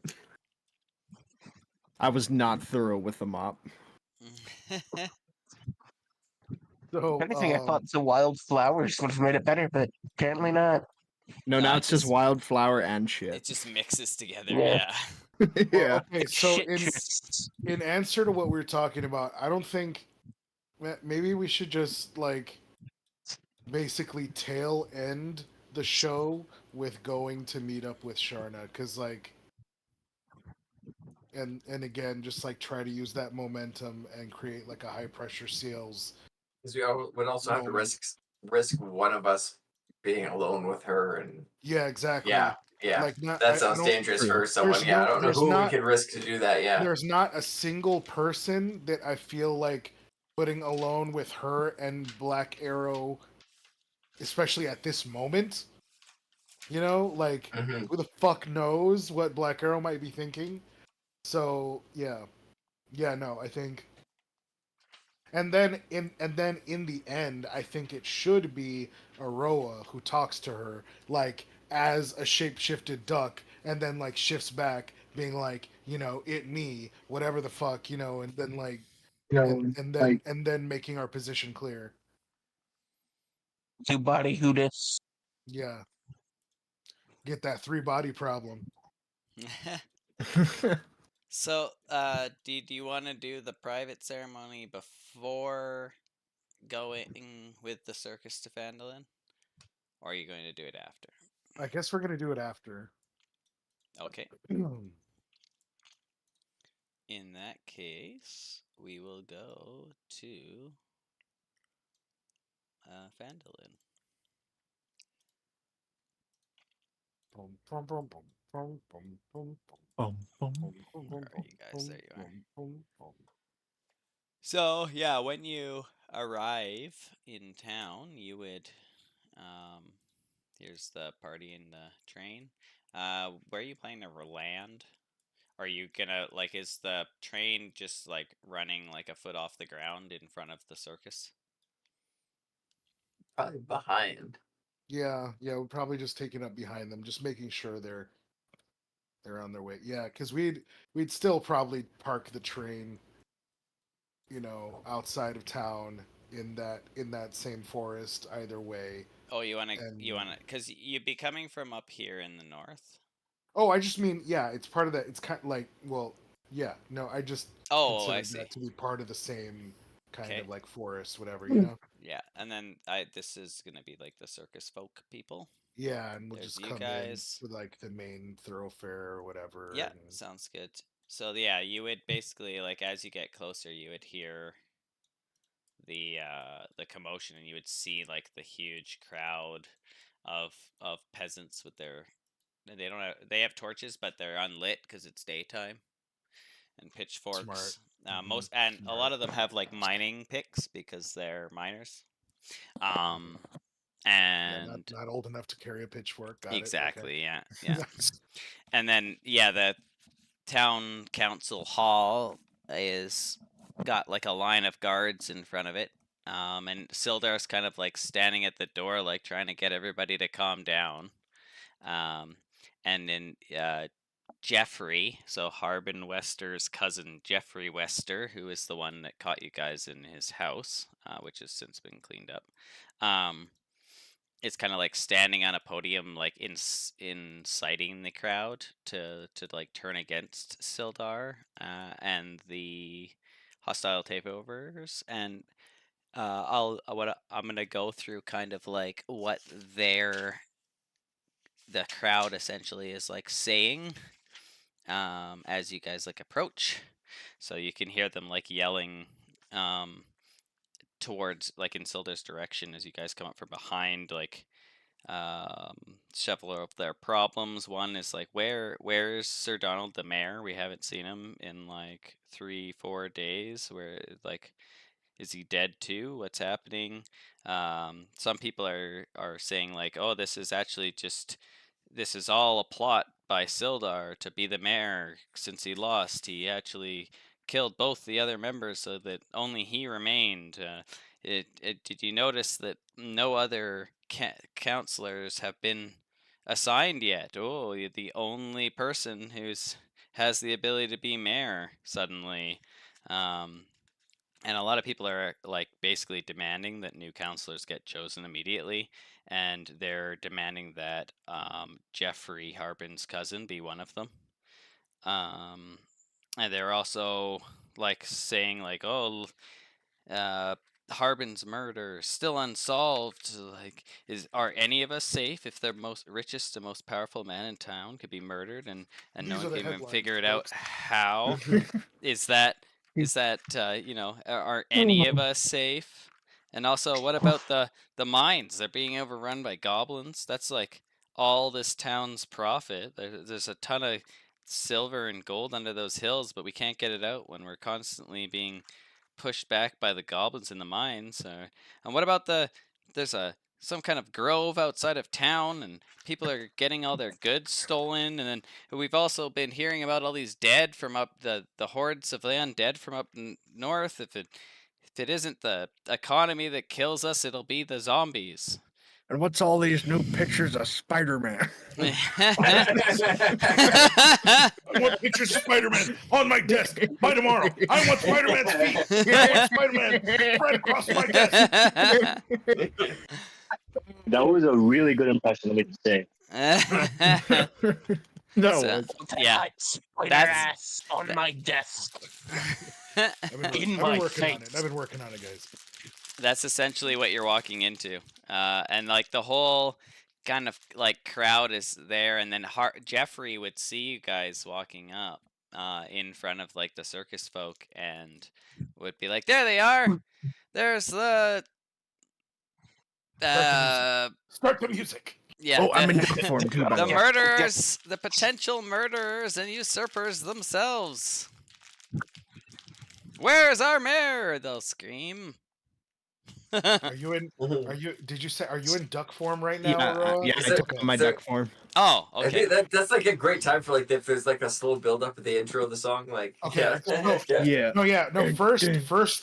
first, I'm starting off with. So I'm gonna start off the whole thing with the magical war horn. Okay. Doesn't that give so- you guys like resistance to fear or some shit? Yeah, yeah. I mean, it's really all it's really like tactical effect is it's like it prevents you from being frightened or Yeah, well, having the that's- frightened effect. Right, which And- on a crowd of peasants being cited to violence, that's almost like like the only reason that people like tend to revolt in big crowds is something fear based. Yeah. Can you link it? Yeah. I'm trying to see if I can find it in the. Because depending on compendium. like range and like amount of targets and stuff, like you might actually like this warhorn's gonna turn half the crowd into be like, oh wait a second, he's just been feeding off of our fears and telling us what we want to hear this whole time. Never mind. Yeah, nice. I didn't even really think of that, but yeah. That's like literally the best possible like anti effect you could have found. Yeah, I mean, I was trying to use the effect on like us, but yeah, Woo! actually, Holy shit. where because I know you posted it and I. Oh, it was a didn't- long time ago. Yeah, no, I'm. It's up here. I found it. Candle mace. No, right above that. Staff, helm, orb of shielding. Oh, actually, I think I might have it. Let's see. Items. Nope, I don't have it. Was it the Okay. Warhorn of Valor? Yes. Warhorn of Valor. Of velour. It's just really soft. Yeah, I know, right? Just rub this, you'll feel better. Nothing can scare you while you rub my horn. My velour horn. Why did you find it? Oh, yeah, sure. I can find it. Oh no, I thought. House Oh, found he's it. got it? Okay. That's what I was. No, I only knew it was the Warhorn of Valor because I just chose that item for this bard I'm going to be playing in another game. Oh, okay. Okay. No. I found the group where. Let's see. This is it. Is this it? All up creatures some within shit. 30 Well- feet. I just posted it in chat there. Oh, okay. Awesome. Ooh, it glows purple. Okay. Yeah. So I wanted. I wanted to start off. I'll start off like the procession with that, like announcing our entrance. Yeah, And then. and you can tell and- like the couple like front lines are kind of like, oh, wait a second, the mayor's right there, and they're like, they seem like they're returning from some kind of glorious battle. Yeah, and then this is the point where like, you'll see Sir Patch there on his majestic steed, like holding some kind of like banner that somehow represents Snog, like, with Snog's like sigil on there or whatever, something like just in front of his Wait, coffin. hear me out. What if it's a black arrow What's that? for his love? What if it's a black arrow for his love? Yeah, what? Oh, like what? No, put it a black arrow in a heart, fool. Exactly. Black arrow in a heart. This is why I came to you for advice. Furious googling. Yeah. So then yeah, and it'll be him holding that like almost like a battle standard, and then like the coffin come in, and then they'll start hear like the other horns and drums coming behind us from the procession, No, and I'll get a better one. and then Thok will start to sing the bardic tale of of the the desolation of Snog, and and the tale of the tale of the tale of the shitty green dragon. The shitty green dragon. No, I mean, really, it's gonna, the deceptive, divisive green dragon, and its horde of minionistic, uh, what are they called? Wait, question. Did we ever find out if we found out the name of the dragon was Venom Thing? Or was that just something we knew and not the characters knew? Well, That- obviously not me, but That's Well, like what Venom more, Fang told us her own name, like that's what. But Yeah. like she was pretending to be Bertice while she told us, but like she was like Venom Fang, the dragon, and then so probably Venom Fang maybe changed. it's a name. Yeah, so Yeah. but like Venom Fang and her cult of evil murderers that took down a whole other town before they set their sights on Phandalin, which they started on by attempting to kill its leader, the mayor. And if only they had their information correctly, they would have killed the Duck, like whatever. Tell the story about like Snog and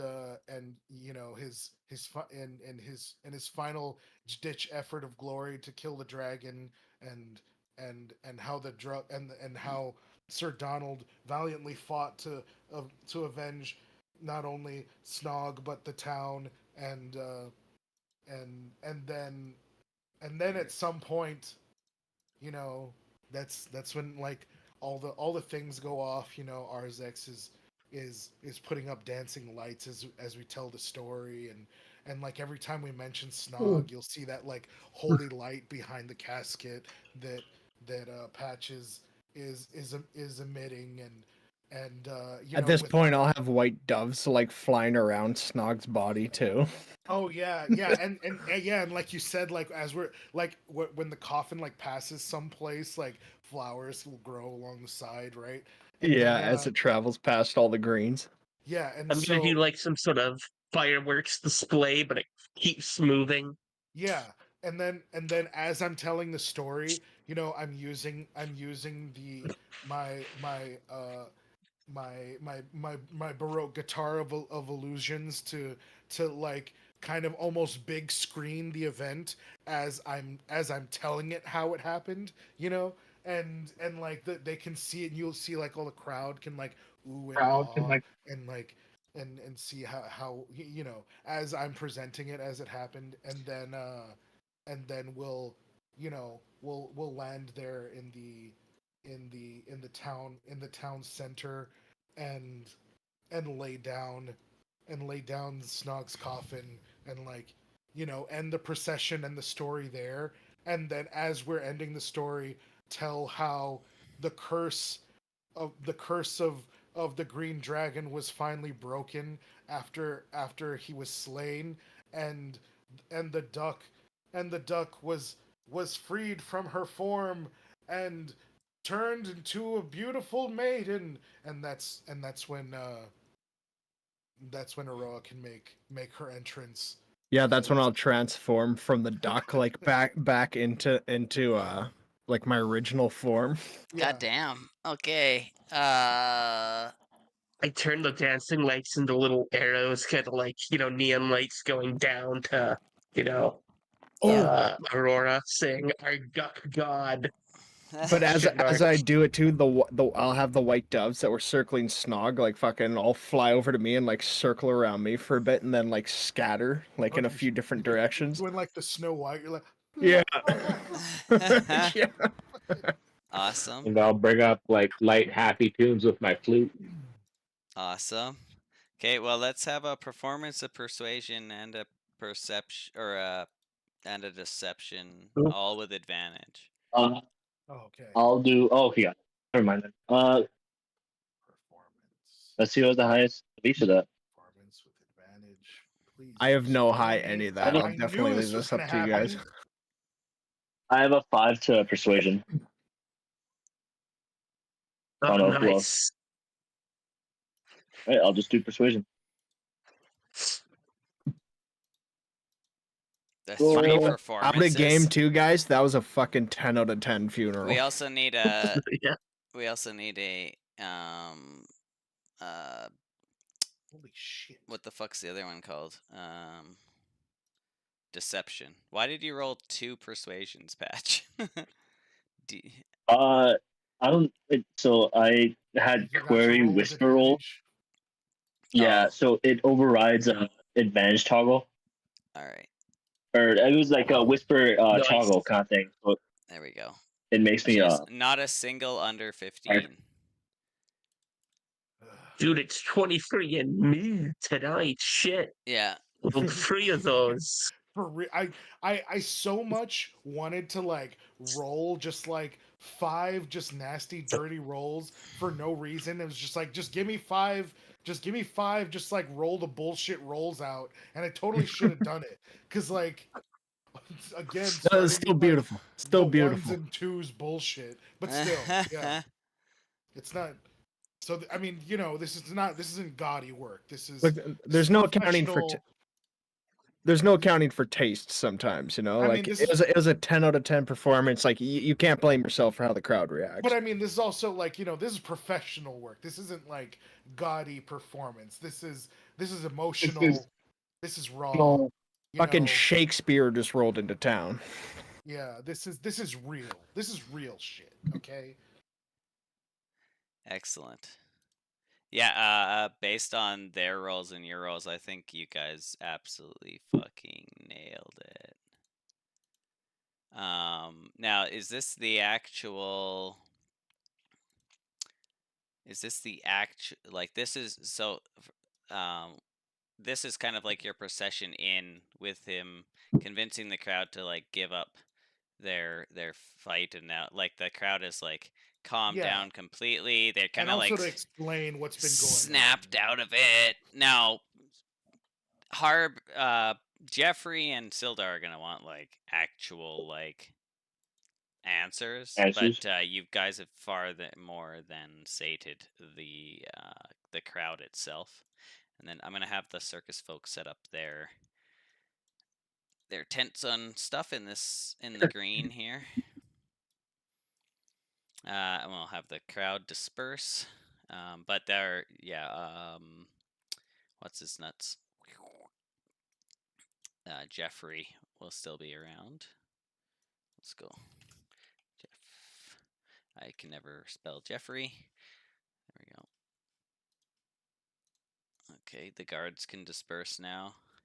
And then Sildar will kind of like wave you guys over, and Jeffrey, it'll be like Sildar's kind of like can't wait to greet you guys with open arms, whereas Jeffrey's like in a huff with his arms crossed, kind of like standing next to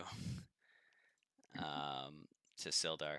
Now the actual, like, if you want to actually have like the big public ceremony, we could do like I wasn't sure, Orrery, if your eulogy was for the public or if it was more for the personal service. But Dabby also has stuff that she could say. So then, Yeah, mine was for the private service after. Okay, Like just words for the friends. Okay, perfect. Then I'll have Dabby do hers then. So you're gonna like the circus folks set up their tents. You do your big show. It's probably like would have taken like a day to do this. Like by the time you get there and then go through all this stuff and they get set up, that's gonna probably be the day. But you guys could do the like have the circus, and then tomorrow would be like do the funeral tonight, kind of like a night part funeral, and then have the circus tomorrow. Essentially, we can kind of like leave him almost like in viewing with like, you know, like all the flowers and things and stuff like that. You know, just like leaned up against the giant stone dick. Okay. In the center of town. I'll have woodland critters going up to him like throughout the night and like crying. Masterpiece. Yeah, that way people can like pay homage to their hero, you know? Yeah, I like it. Yeah, there's this like a procession of people with like flowers and stuff. Is that gonna work? No. Okay, pick a different one. Trying to find a coffin that'll actually let me drag it out. Oh, this is cool. I hope this works. Darn it. It was like a cell phone. Like it was like an iPhone, but a coffin. Oh, here's the coffin Snog wants. There we go. It's a fish. What is it? It's a fish. Oh, Yeah. I was like, if it's not a duck, I don't understand. I don't know. That's why I was confused. Like, what? It's not a duck. Why would I care don't about know. anything? Any other? I don't know. I just thought it was funny that that's a coffin. It's a, No, it's funny. It's this entirely serious procession, but yeah, that's his coffin. Yeah. Well, let's just say it's a duck instead. All right. And then do we want to do? But he's do not these in the meetings- coffin. He's just there's a coffin that you're saying he's in. That's kind of like my assumption. Oh, Well, because you were gonna, unless you plan on just like taking the coffin back to the train and burning it. I can imagine. Well, I guess in this case, it's probably. So wait, I mean, funerals we can usually always just say that his body is. We can always just say that Snow's body is just so brutally maimed. It's not meant. It's not best I mean, to be hidden from the public eye. Yeah, it's more of a This is viewing of like, his effigy in town. Oh, okay, all right, yeah, Yeah, that's fine. exactly. That way, Snog's body is still on the train, ready to be cremated in the furnace. Yeah, Yeah. yeah. I mean, it's fine. Whatever's fine to me, because like that's how funeral usually works. You take him to some other place, then you have to take him to some other fucking place, then you have to take him some other fucking place to either get burned or buried. I know Like, it's a lot of moving so- for a dead guy. I kind of feel yeah, bad. no, yeah, seriously. It's like, Well, if you Anyway. just don't open the coffin, and you don't have to take him anywhere. It's beauty. yeah. Perfect. But yeah. So, and do we want to do this? Do we want to bookend this where we split up again and take on these two meetings, or do we want to just go so- to these two meetings one at a time? I think Dabby will do her like speech Oh, right. to the crowd over Snog's coffin as kind of like for the funeral, like the public funeral.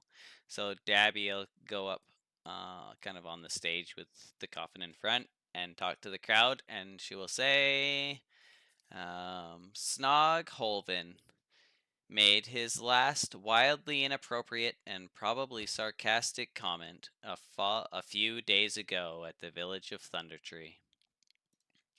Snog was born and then immediately dubbed our favorite coworker to the surviving members of the hostile takeoverers. Our constant forgiveness, support, and caring far exceeded anything Snog deserved. Snog's employment history was pretty standard. Thief, murderer, charlatan, and for the past few years, assassin. Gab's doing the HR service, I see. He was adequate.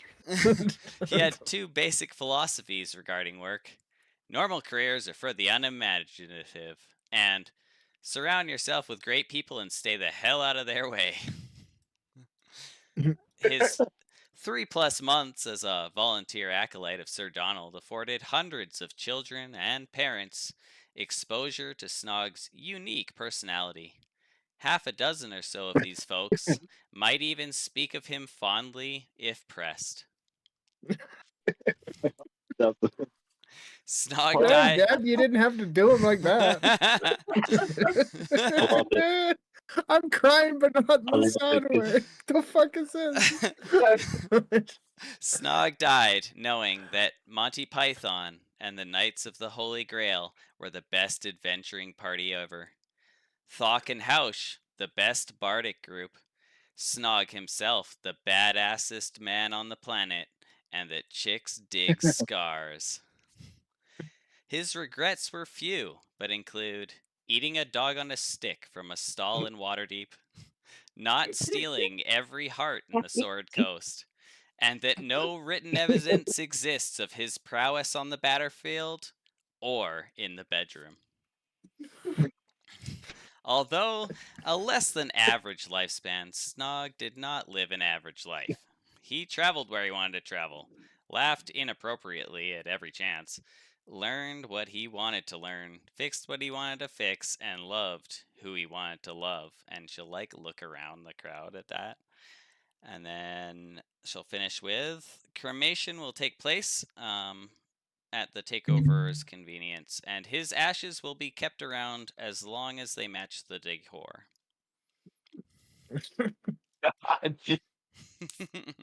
Wow. That was lovely. That was so Thank you, corporate. Colin. It's so beautiful. It was, oh god. I think the procession had to take what do they call that? Bardic thorn or whatever?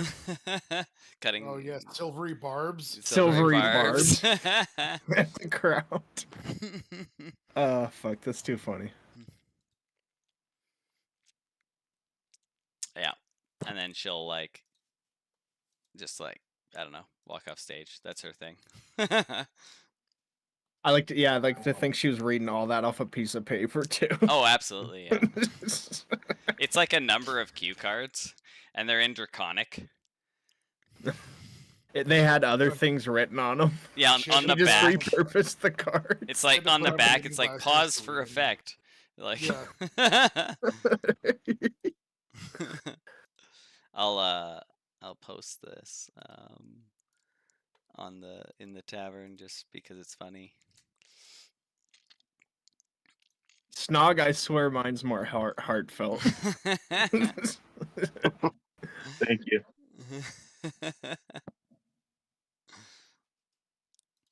But I gotta be honest, that was a 10 out of 10 in its own way. I was trying to look for something funny. Thank you, Colin. Yeah. I definitely didn't steal 90% of that. No, the thing that killed me was that if pressed. Yeah. Yeah.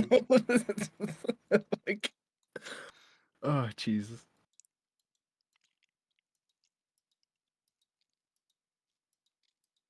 Yeah. So then you guys were planning to like split into two parties. Well, no, I was and- asking if we wanted Oh. to do we want to take these meetings one at a time or split the party? Meeting one. Well, one group, or we have to meet with Sharna to try and liberate Black Arrow and her brother, and we have to meet with Sildar and Jeff. So I think Thok, I'll go with you if we want to go talk with Sharna.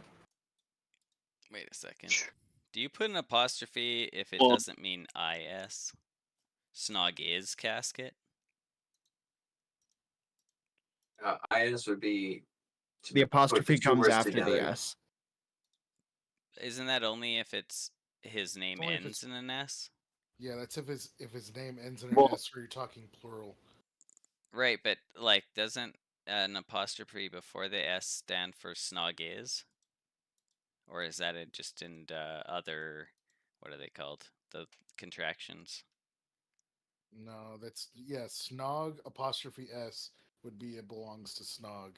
Okay. I always get confused because like doesn't has the apostrophe before the T and it means does not. Yeah. I mean the confusing one is it's. Oh yeah, Because it is. apostrophe S is the contraction. Yeah. Whereas it no apostrophe S is it belongs to it. Or the trifecta of theirs. Yeah. Well, I mean, yeah, that one's Anyway, yeah. So English hard, anyways. yeah. So okay. So you want me to go with you to Sharna's? I figured the two of us can tackle Sharna's if someone else wants to try and tackle the other situation. Because I've got basically a primer laid out for the people going to talk to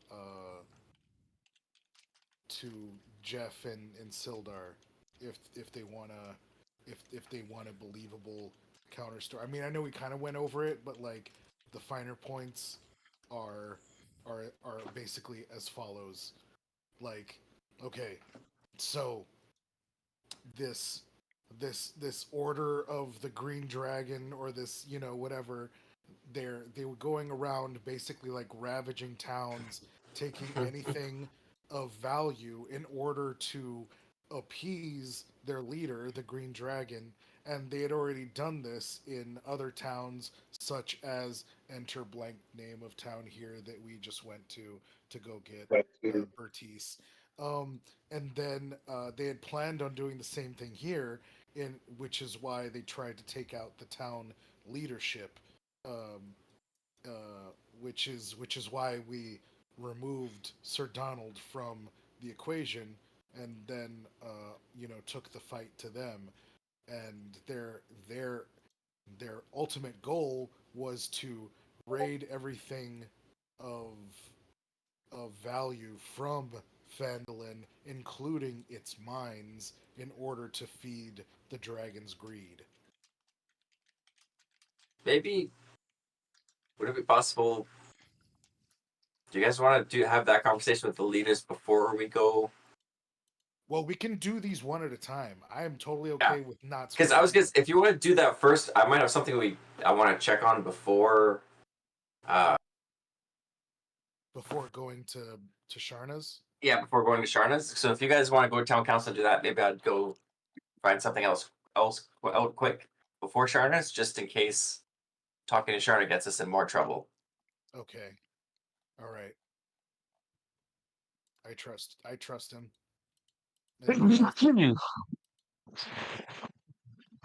What's that? Trust nobody, never. It's all right. Oh. I sneezed. All right. Yeah. Everybody else good with that? Patch. Sounds Decisionist decent. man. No, I'm good with that. Okay. Yeah, that's perfect. Yeah. Let's. Yeah. I mean, they were the ones that I don't think they're gonna let us out of their sight anyway. So. Yeah, let's go ahead and handle this. I mean, they're definitely not going to let you out of their sight. Random. Yeah. Yeah. So, let's go ahead and handle this first, and we'll lay it out for them. Yeah, sounds good. And so, yeah, Colin, in What? in that we're gonna all try to go meet with Sildar and Yeah. Geoffrey. Okay. But Monroe is going to go on a solo fact-finding mission, Ooh. which I guess he's going to talk to you about. But we're basically, Oops. if everybody's okay with my story, yes, no, speak if you want to tweak anything. I'm fine with it personally. Good. Okay. Then we're kind of just gonna let. No, was that anything? Something? Anything you want to change? No, we're good. Just No, sorry. I'm I having might go with you. private what happened? conversations with 3 different people at the moment. Oh, okay. Oh shit.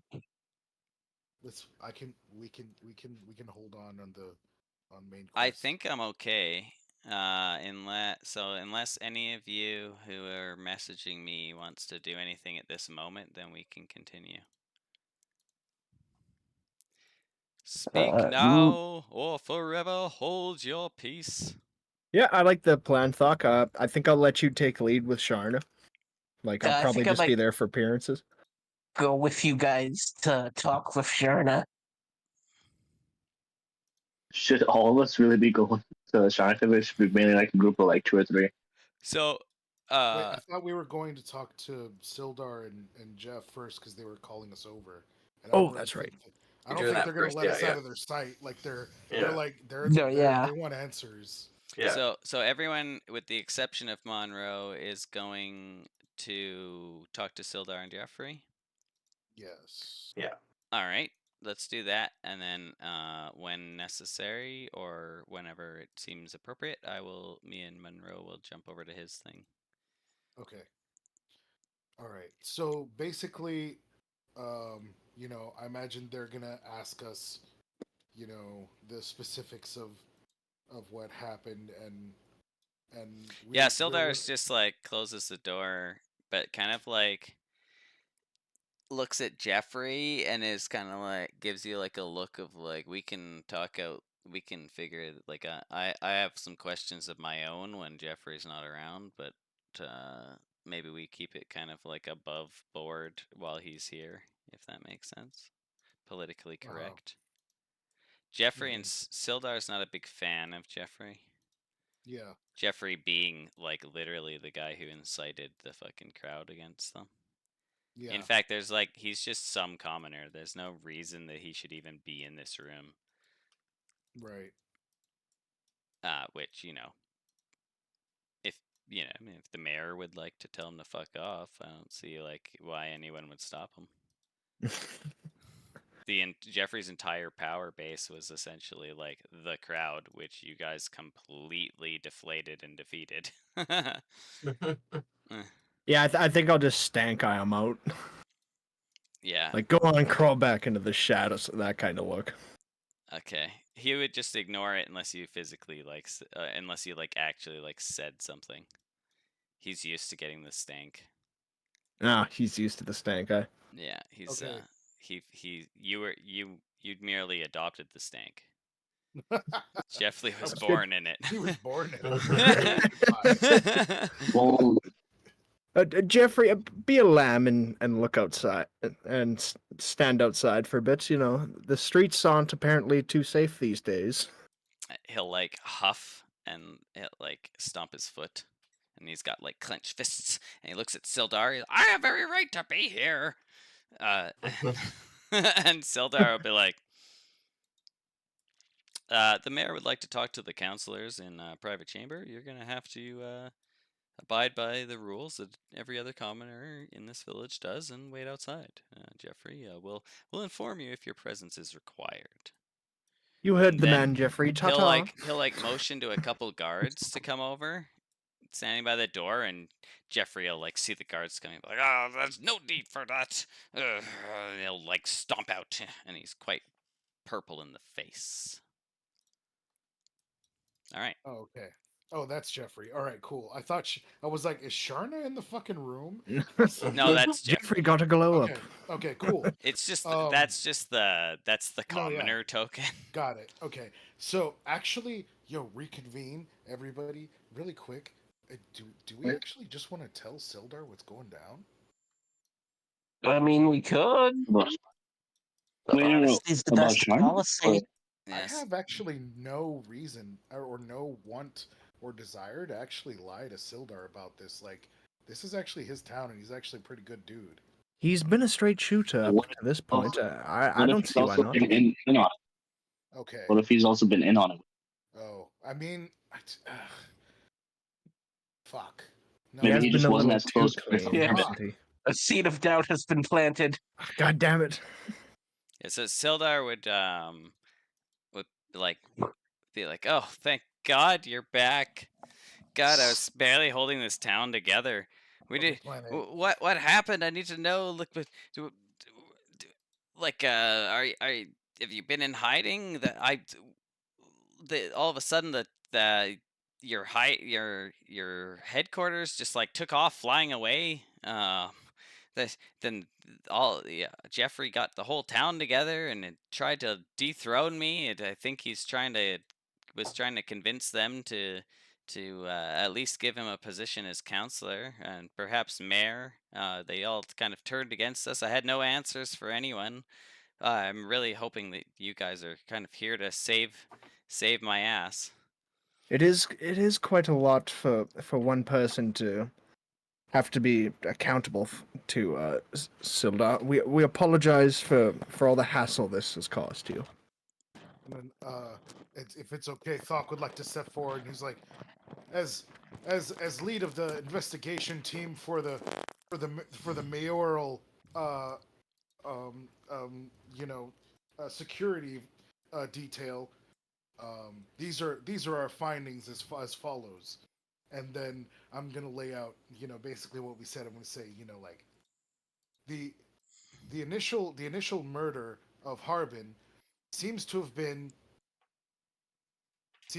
planned and plotted by this order, a cult, if you will, of a green dragon living nearby who called herself Venom Fang. And this young green dragon had the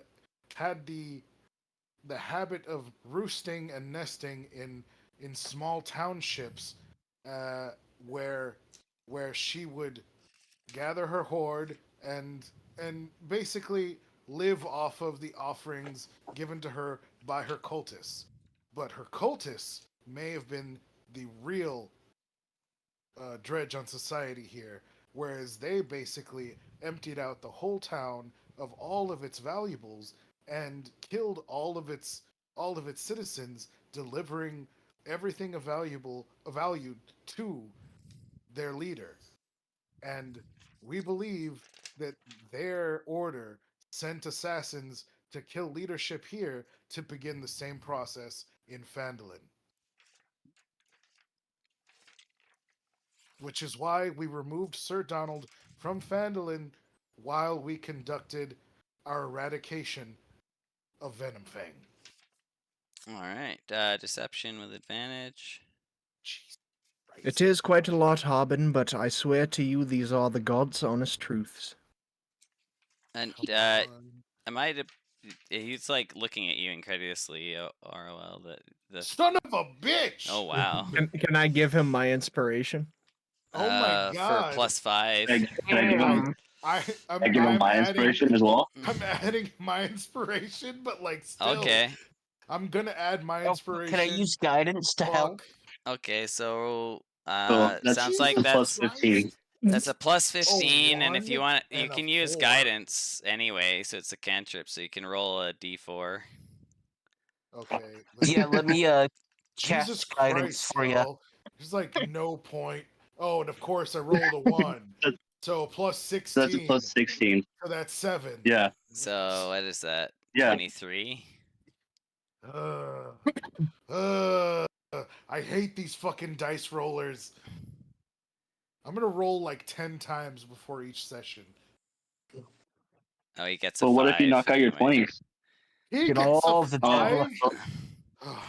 It's Get a all the bad 5. luck out It's A fine. 5. before the sessions. Yeah, we just wasted all that stuff. he just eats up every fucking word of this, and he's just getting like his eyes are getting wider, his jaw's getting lower. He's he's just like banging the table. He can't believe this shit, but he does. He believes every fucking word that comes out of your guys' mouth. It's I like, think "That he's just is glad someone showed up to take Yeah, yeah. responsibility That is- for the town. absolutely incredible. Wow, and Orrery, I mean, damn, girl. You certainly had a glow up. The Johnny Bravo you slipped into there. Remember? I try to do it like Mama told me about women like you. yeah, but like not in like a weird creepy way, just like fully respectful. Damn Yeah, girl. Good. just a respectable damn girl. Yeah. You know? Like no hidden nothing behind this, but like damn. Like good for you. Holy mama, you look lovely. Awesome. Yeah, I so remember watching that show growing up. he'll eat all of that up for breakfast. And he's just like, well, you guys are heroes. This is amazing. Well, make sure that we get all the pictures changed so that they represent you now as new mayor. I can't wait to tell the people that you're back and here to stay. And Well, we really need to get a third council member. And I know that Jeffrey's really, going for the position, and it would certainly help to like tide over the commoners if another Harbin Wester, if another Wester took that spot, maybe that would be an easy way to go. it's certainly an interesting suggestion. This might move on to our second query of the night.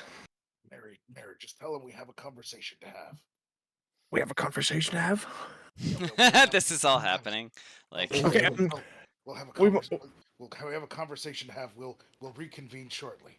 Yeah, of course. We're going to have a small conversation, but to the issue of the third councilman, we may already have an amicable solution, but we'll have to I'll have to get back to you on this. Excellent. Yeah. I need a beer and a long night's rest. Maybe a fireplace with like a rug in front of it. You've certainly earned it, Harbin. Yeah. Or you mean Sildar? Wow. Sildar. And he drops his disguise, and it was Harbin all along. No. That's called DMing on the fly. yeah. No. A night of Shyamalan twists. It's Sildar. Don't worry. So yeah, he's gonna head off to the. I think he's still. No. Him and his boyfriend or his husband have a house in town. He drops his mask. It was Sharna the whole time. Dun, dun. It's someone that like has no like you guys haven't even met. Like it has no like. There's no context for it. Whatever. It's just this entirely other person. It was Bert from accounting all along. Yeah. It's It was Omendron. Simba. It's another Viari. I knew it. I called it. I read the books. Yeah, so he'll go home and figure out his life. Jeffrey will be waiting outside, but while this is happening, let's have Monroe. So I think Monroe, you and I are gonna have to go to the other chat for this. Sure. Yeah, and then you can fill them in later. Okay. So Yeah, you. because basically, if they were gonna go talk to her boss, I figured, well, I should warn her and just make sure this doesn't discuss with her if that's gonna ruin everything. Yeah. So like pretty much everybody's in town. Like Rob and Tug are running around. Yeah, probably in the probably woods, and Yagra's just like doing some like random repairs and polishing, but no one's gonna bug you. Yeah, I figured everyone's probably pretty busy, pretty easy enough to. Nobody. I didn't say where I was going, so slipping back into the train shouldn't be too. Yeah. Hopefully, too totally. noticeable. Yeah. Yeah, easy. Not a Yeah. problem. And then you with your like if you were to return to Snog's room, then she would essentially be like waiting. Yeah. I think I just kind of probably after not like seeing her in a long time, give her like a kind of a look of like and I just kind of drop my arms like, so are we like not saying it, but like, are we gonna hug or are you gonna make this weird? Oh no, yeah, she'll like she immediately like runs into your arms and like buries her face in your chest and starts crying. She's like, I really loved him. I really did. And they have my brother. I don't know what to do, Monroe. It's been crazy since you left. Like the Grove, it almost got destroyed. We all got scattered to the winds. I haven't seen. Oh, just 1 second. I gotta whisper. How the fuck? I don't know how to spell fucking.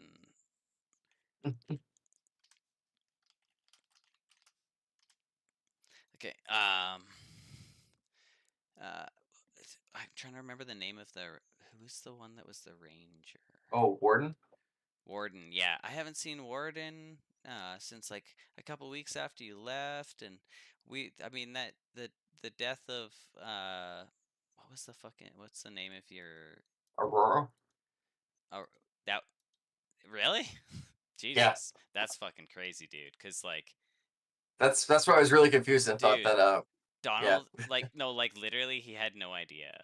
Like yeah, well, it was so close. It wasn't. Well, it was more with. It was like I think it's a little. I think I spelled it wrong compared to what I wanted because I wanted to be like Storm the X-Men's name, which is like an Ororo, but it kind of sounds the exact same. Like, dude. Yeah, that's why I kind of had to ask. Like, yeah, he didn't just end up being the same character because that'd have been bonkers. Yeah, it's literally it has the differences in R, and like that's so fucked because it's like it was completely random. Like he still has no idea about that.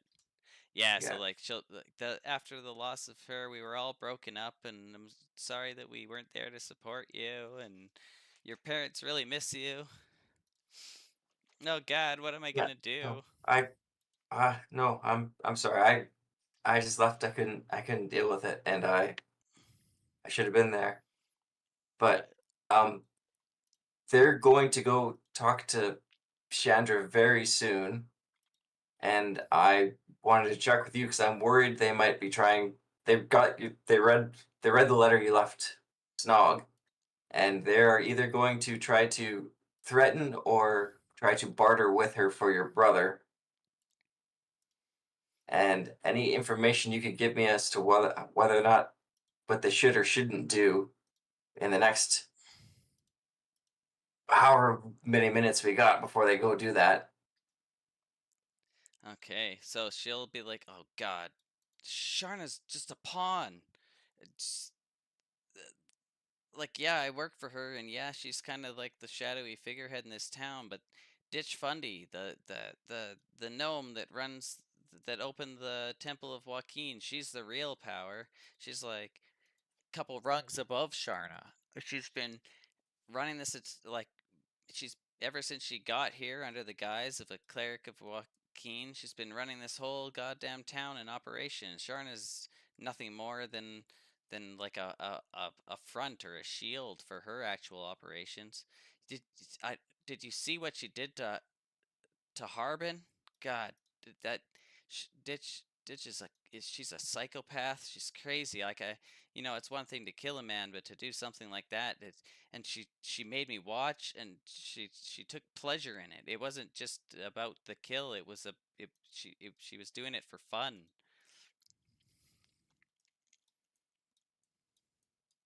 Do I know if Ditch is still in town or? She, as far as you know, yeah.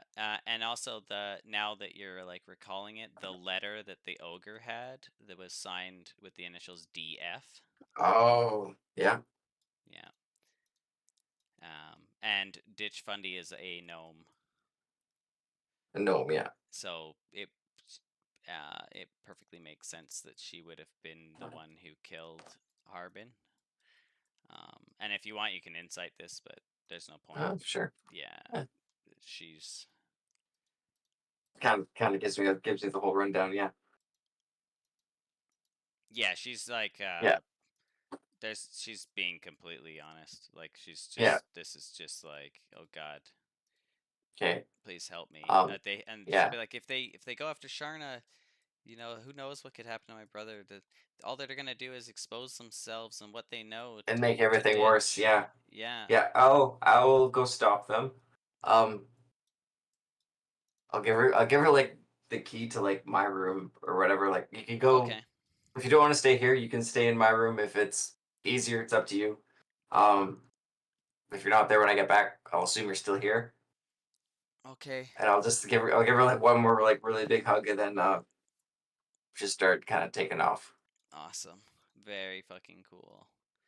Yeah, as soon as they're doing that, I'm like, okay, this is gonna get worse if I don't go fucking talk to her.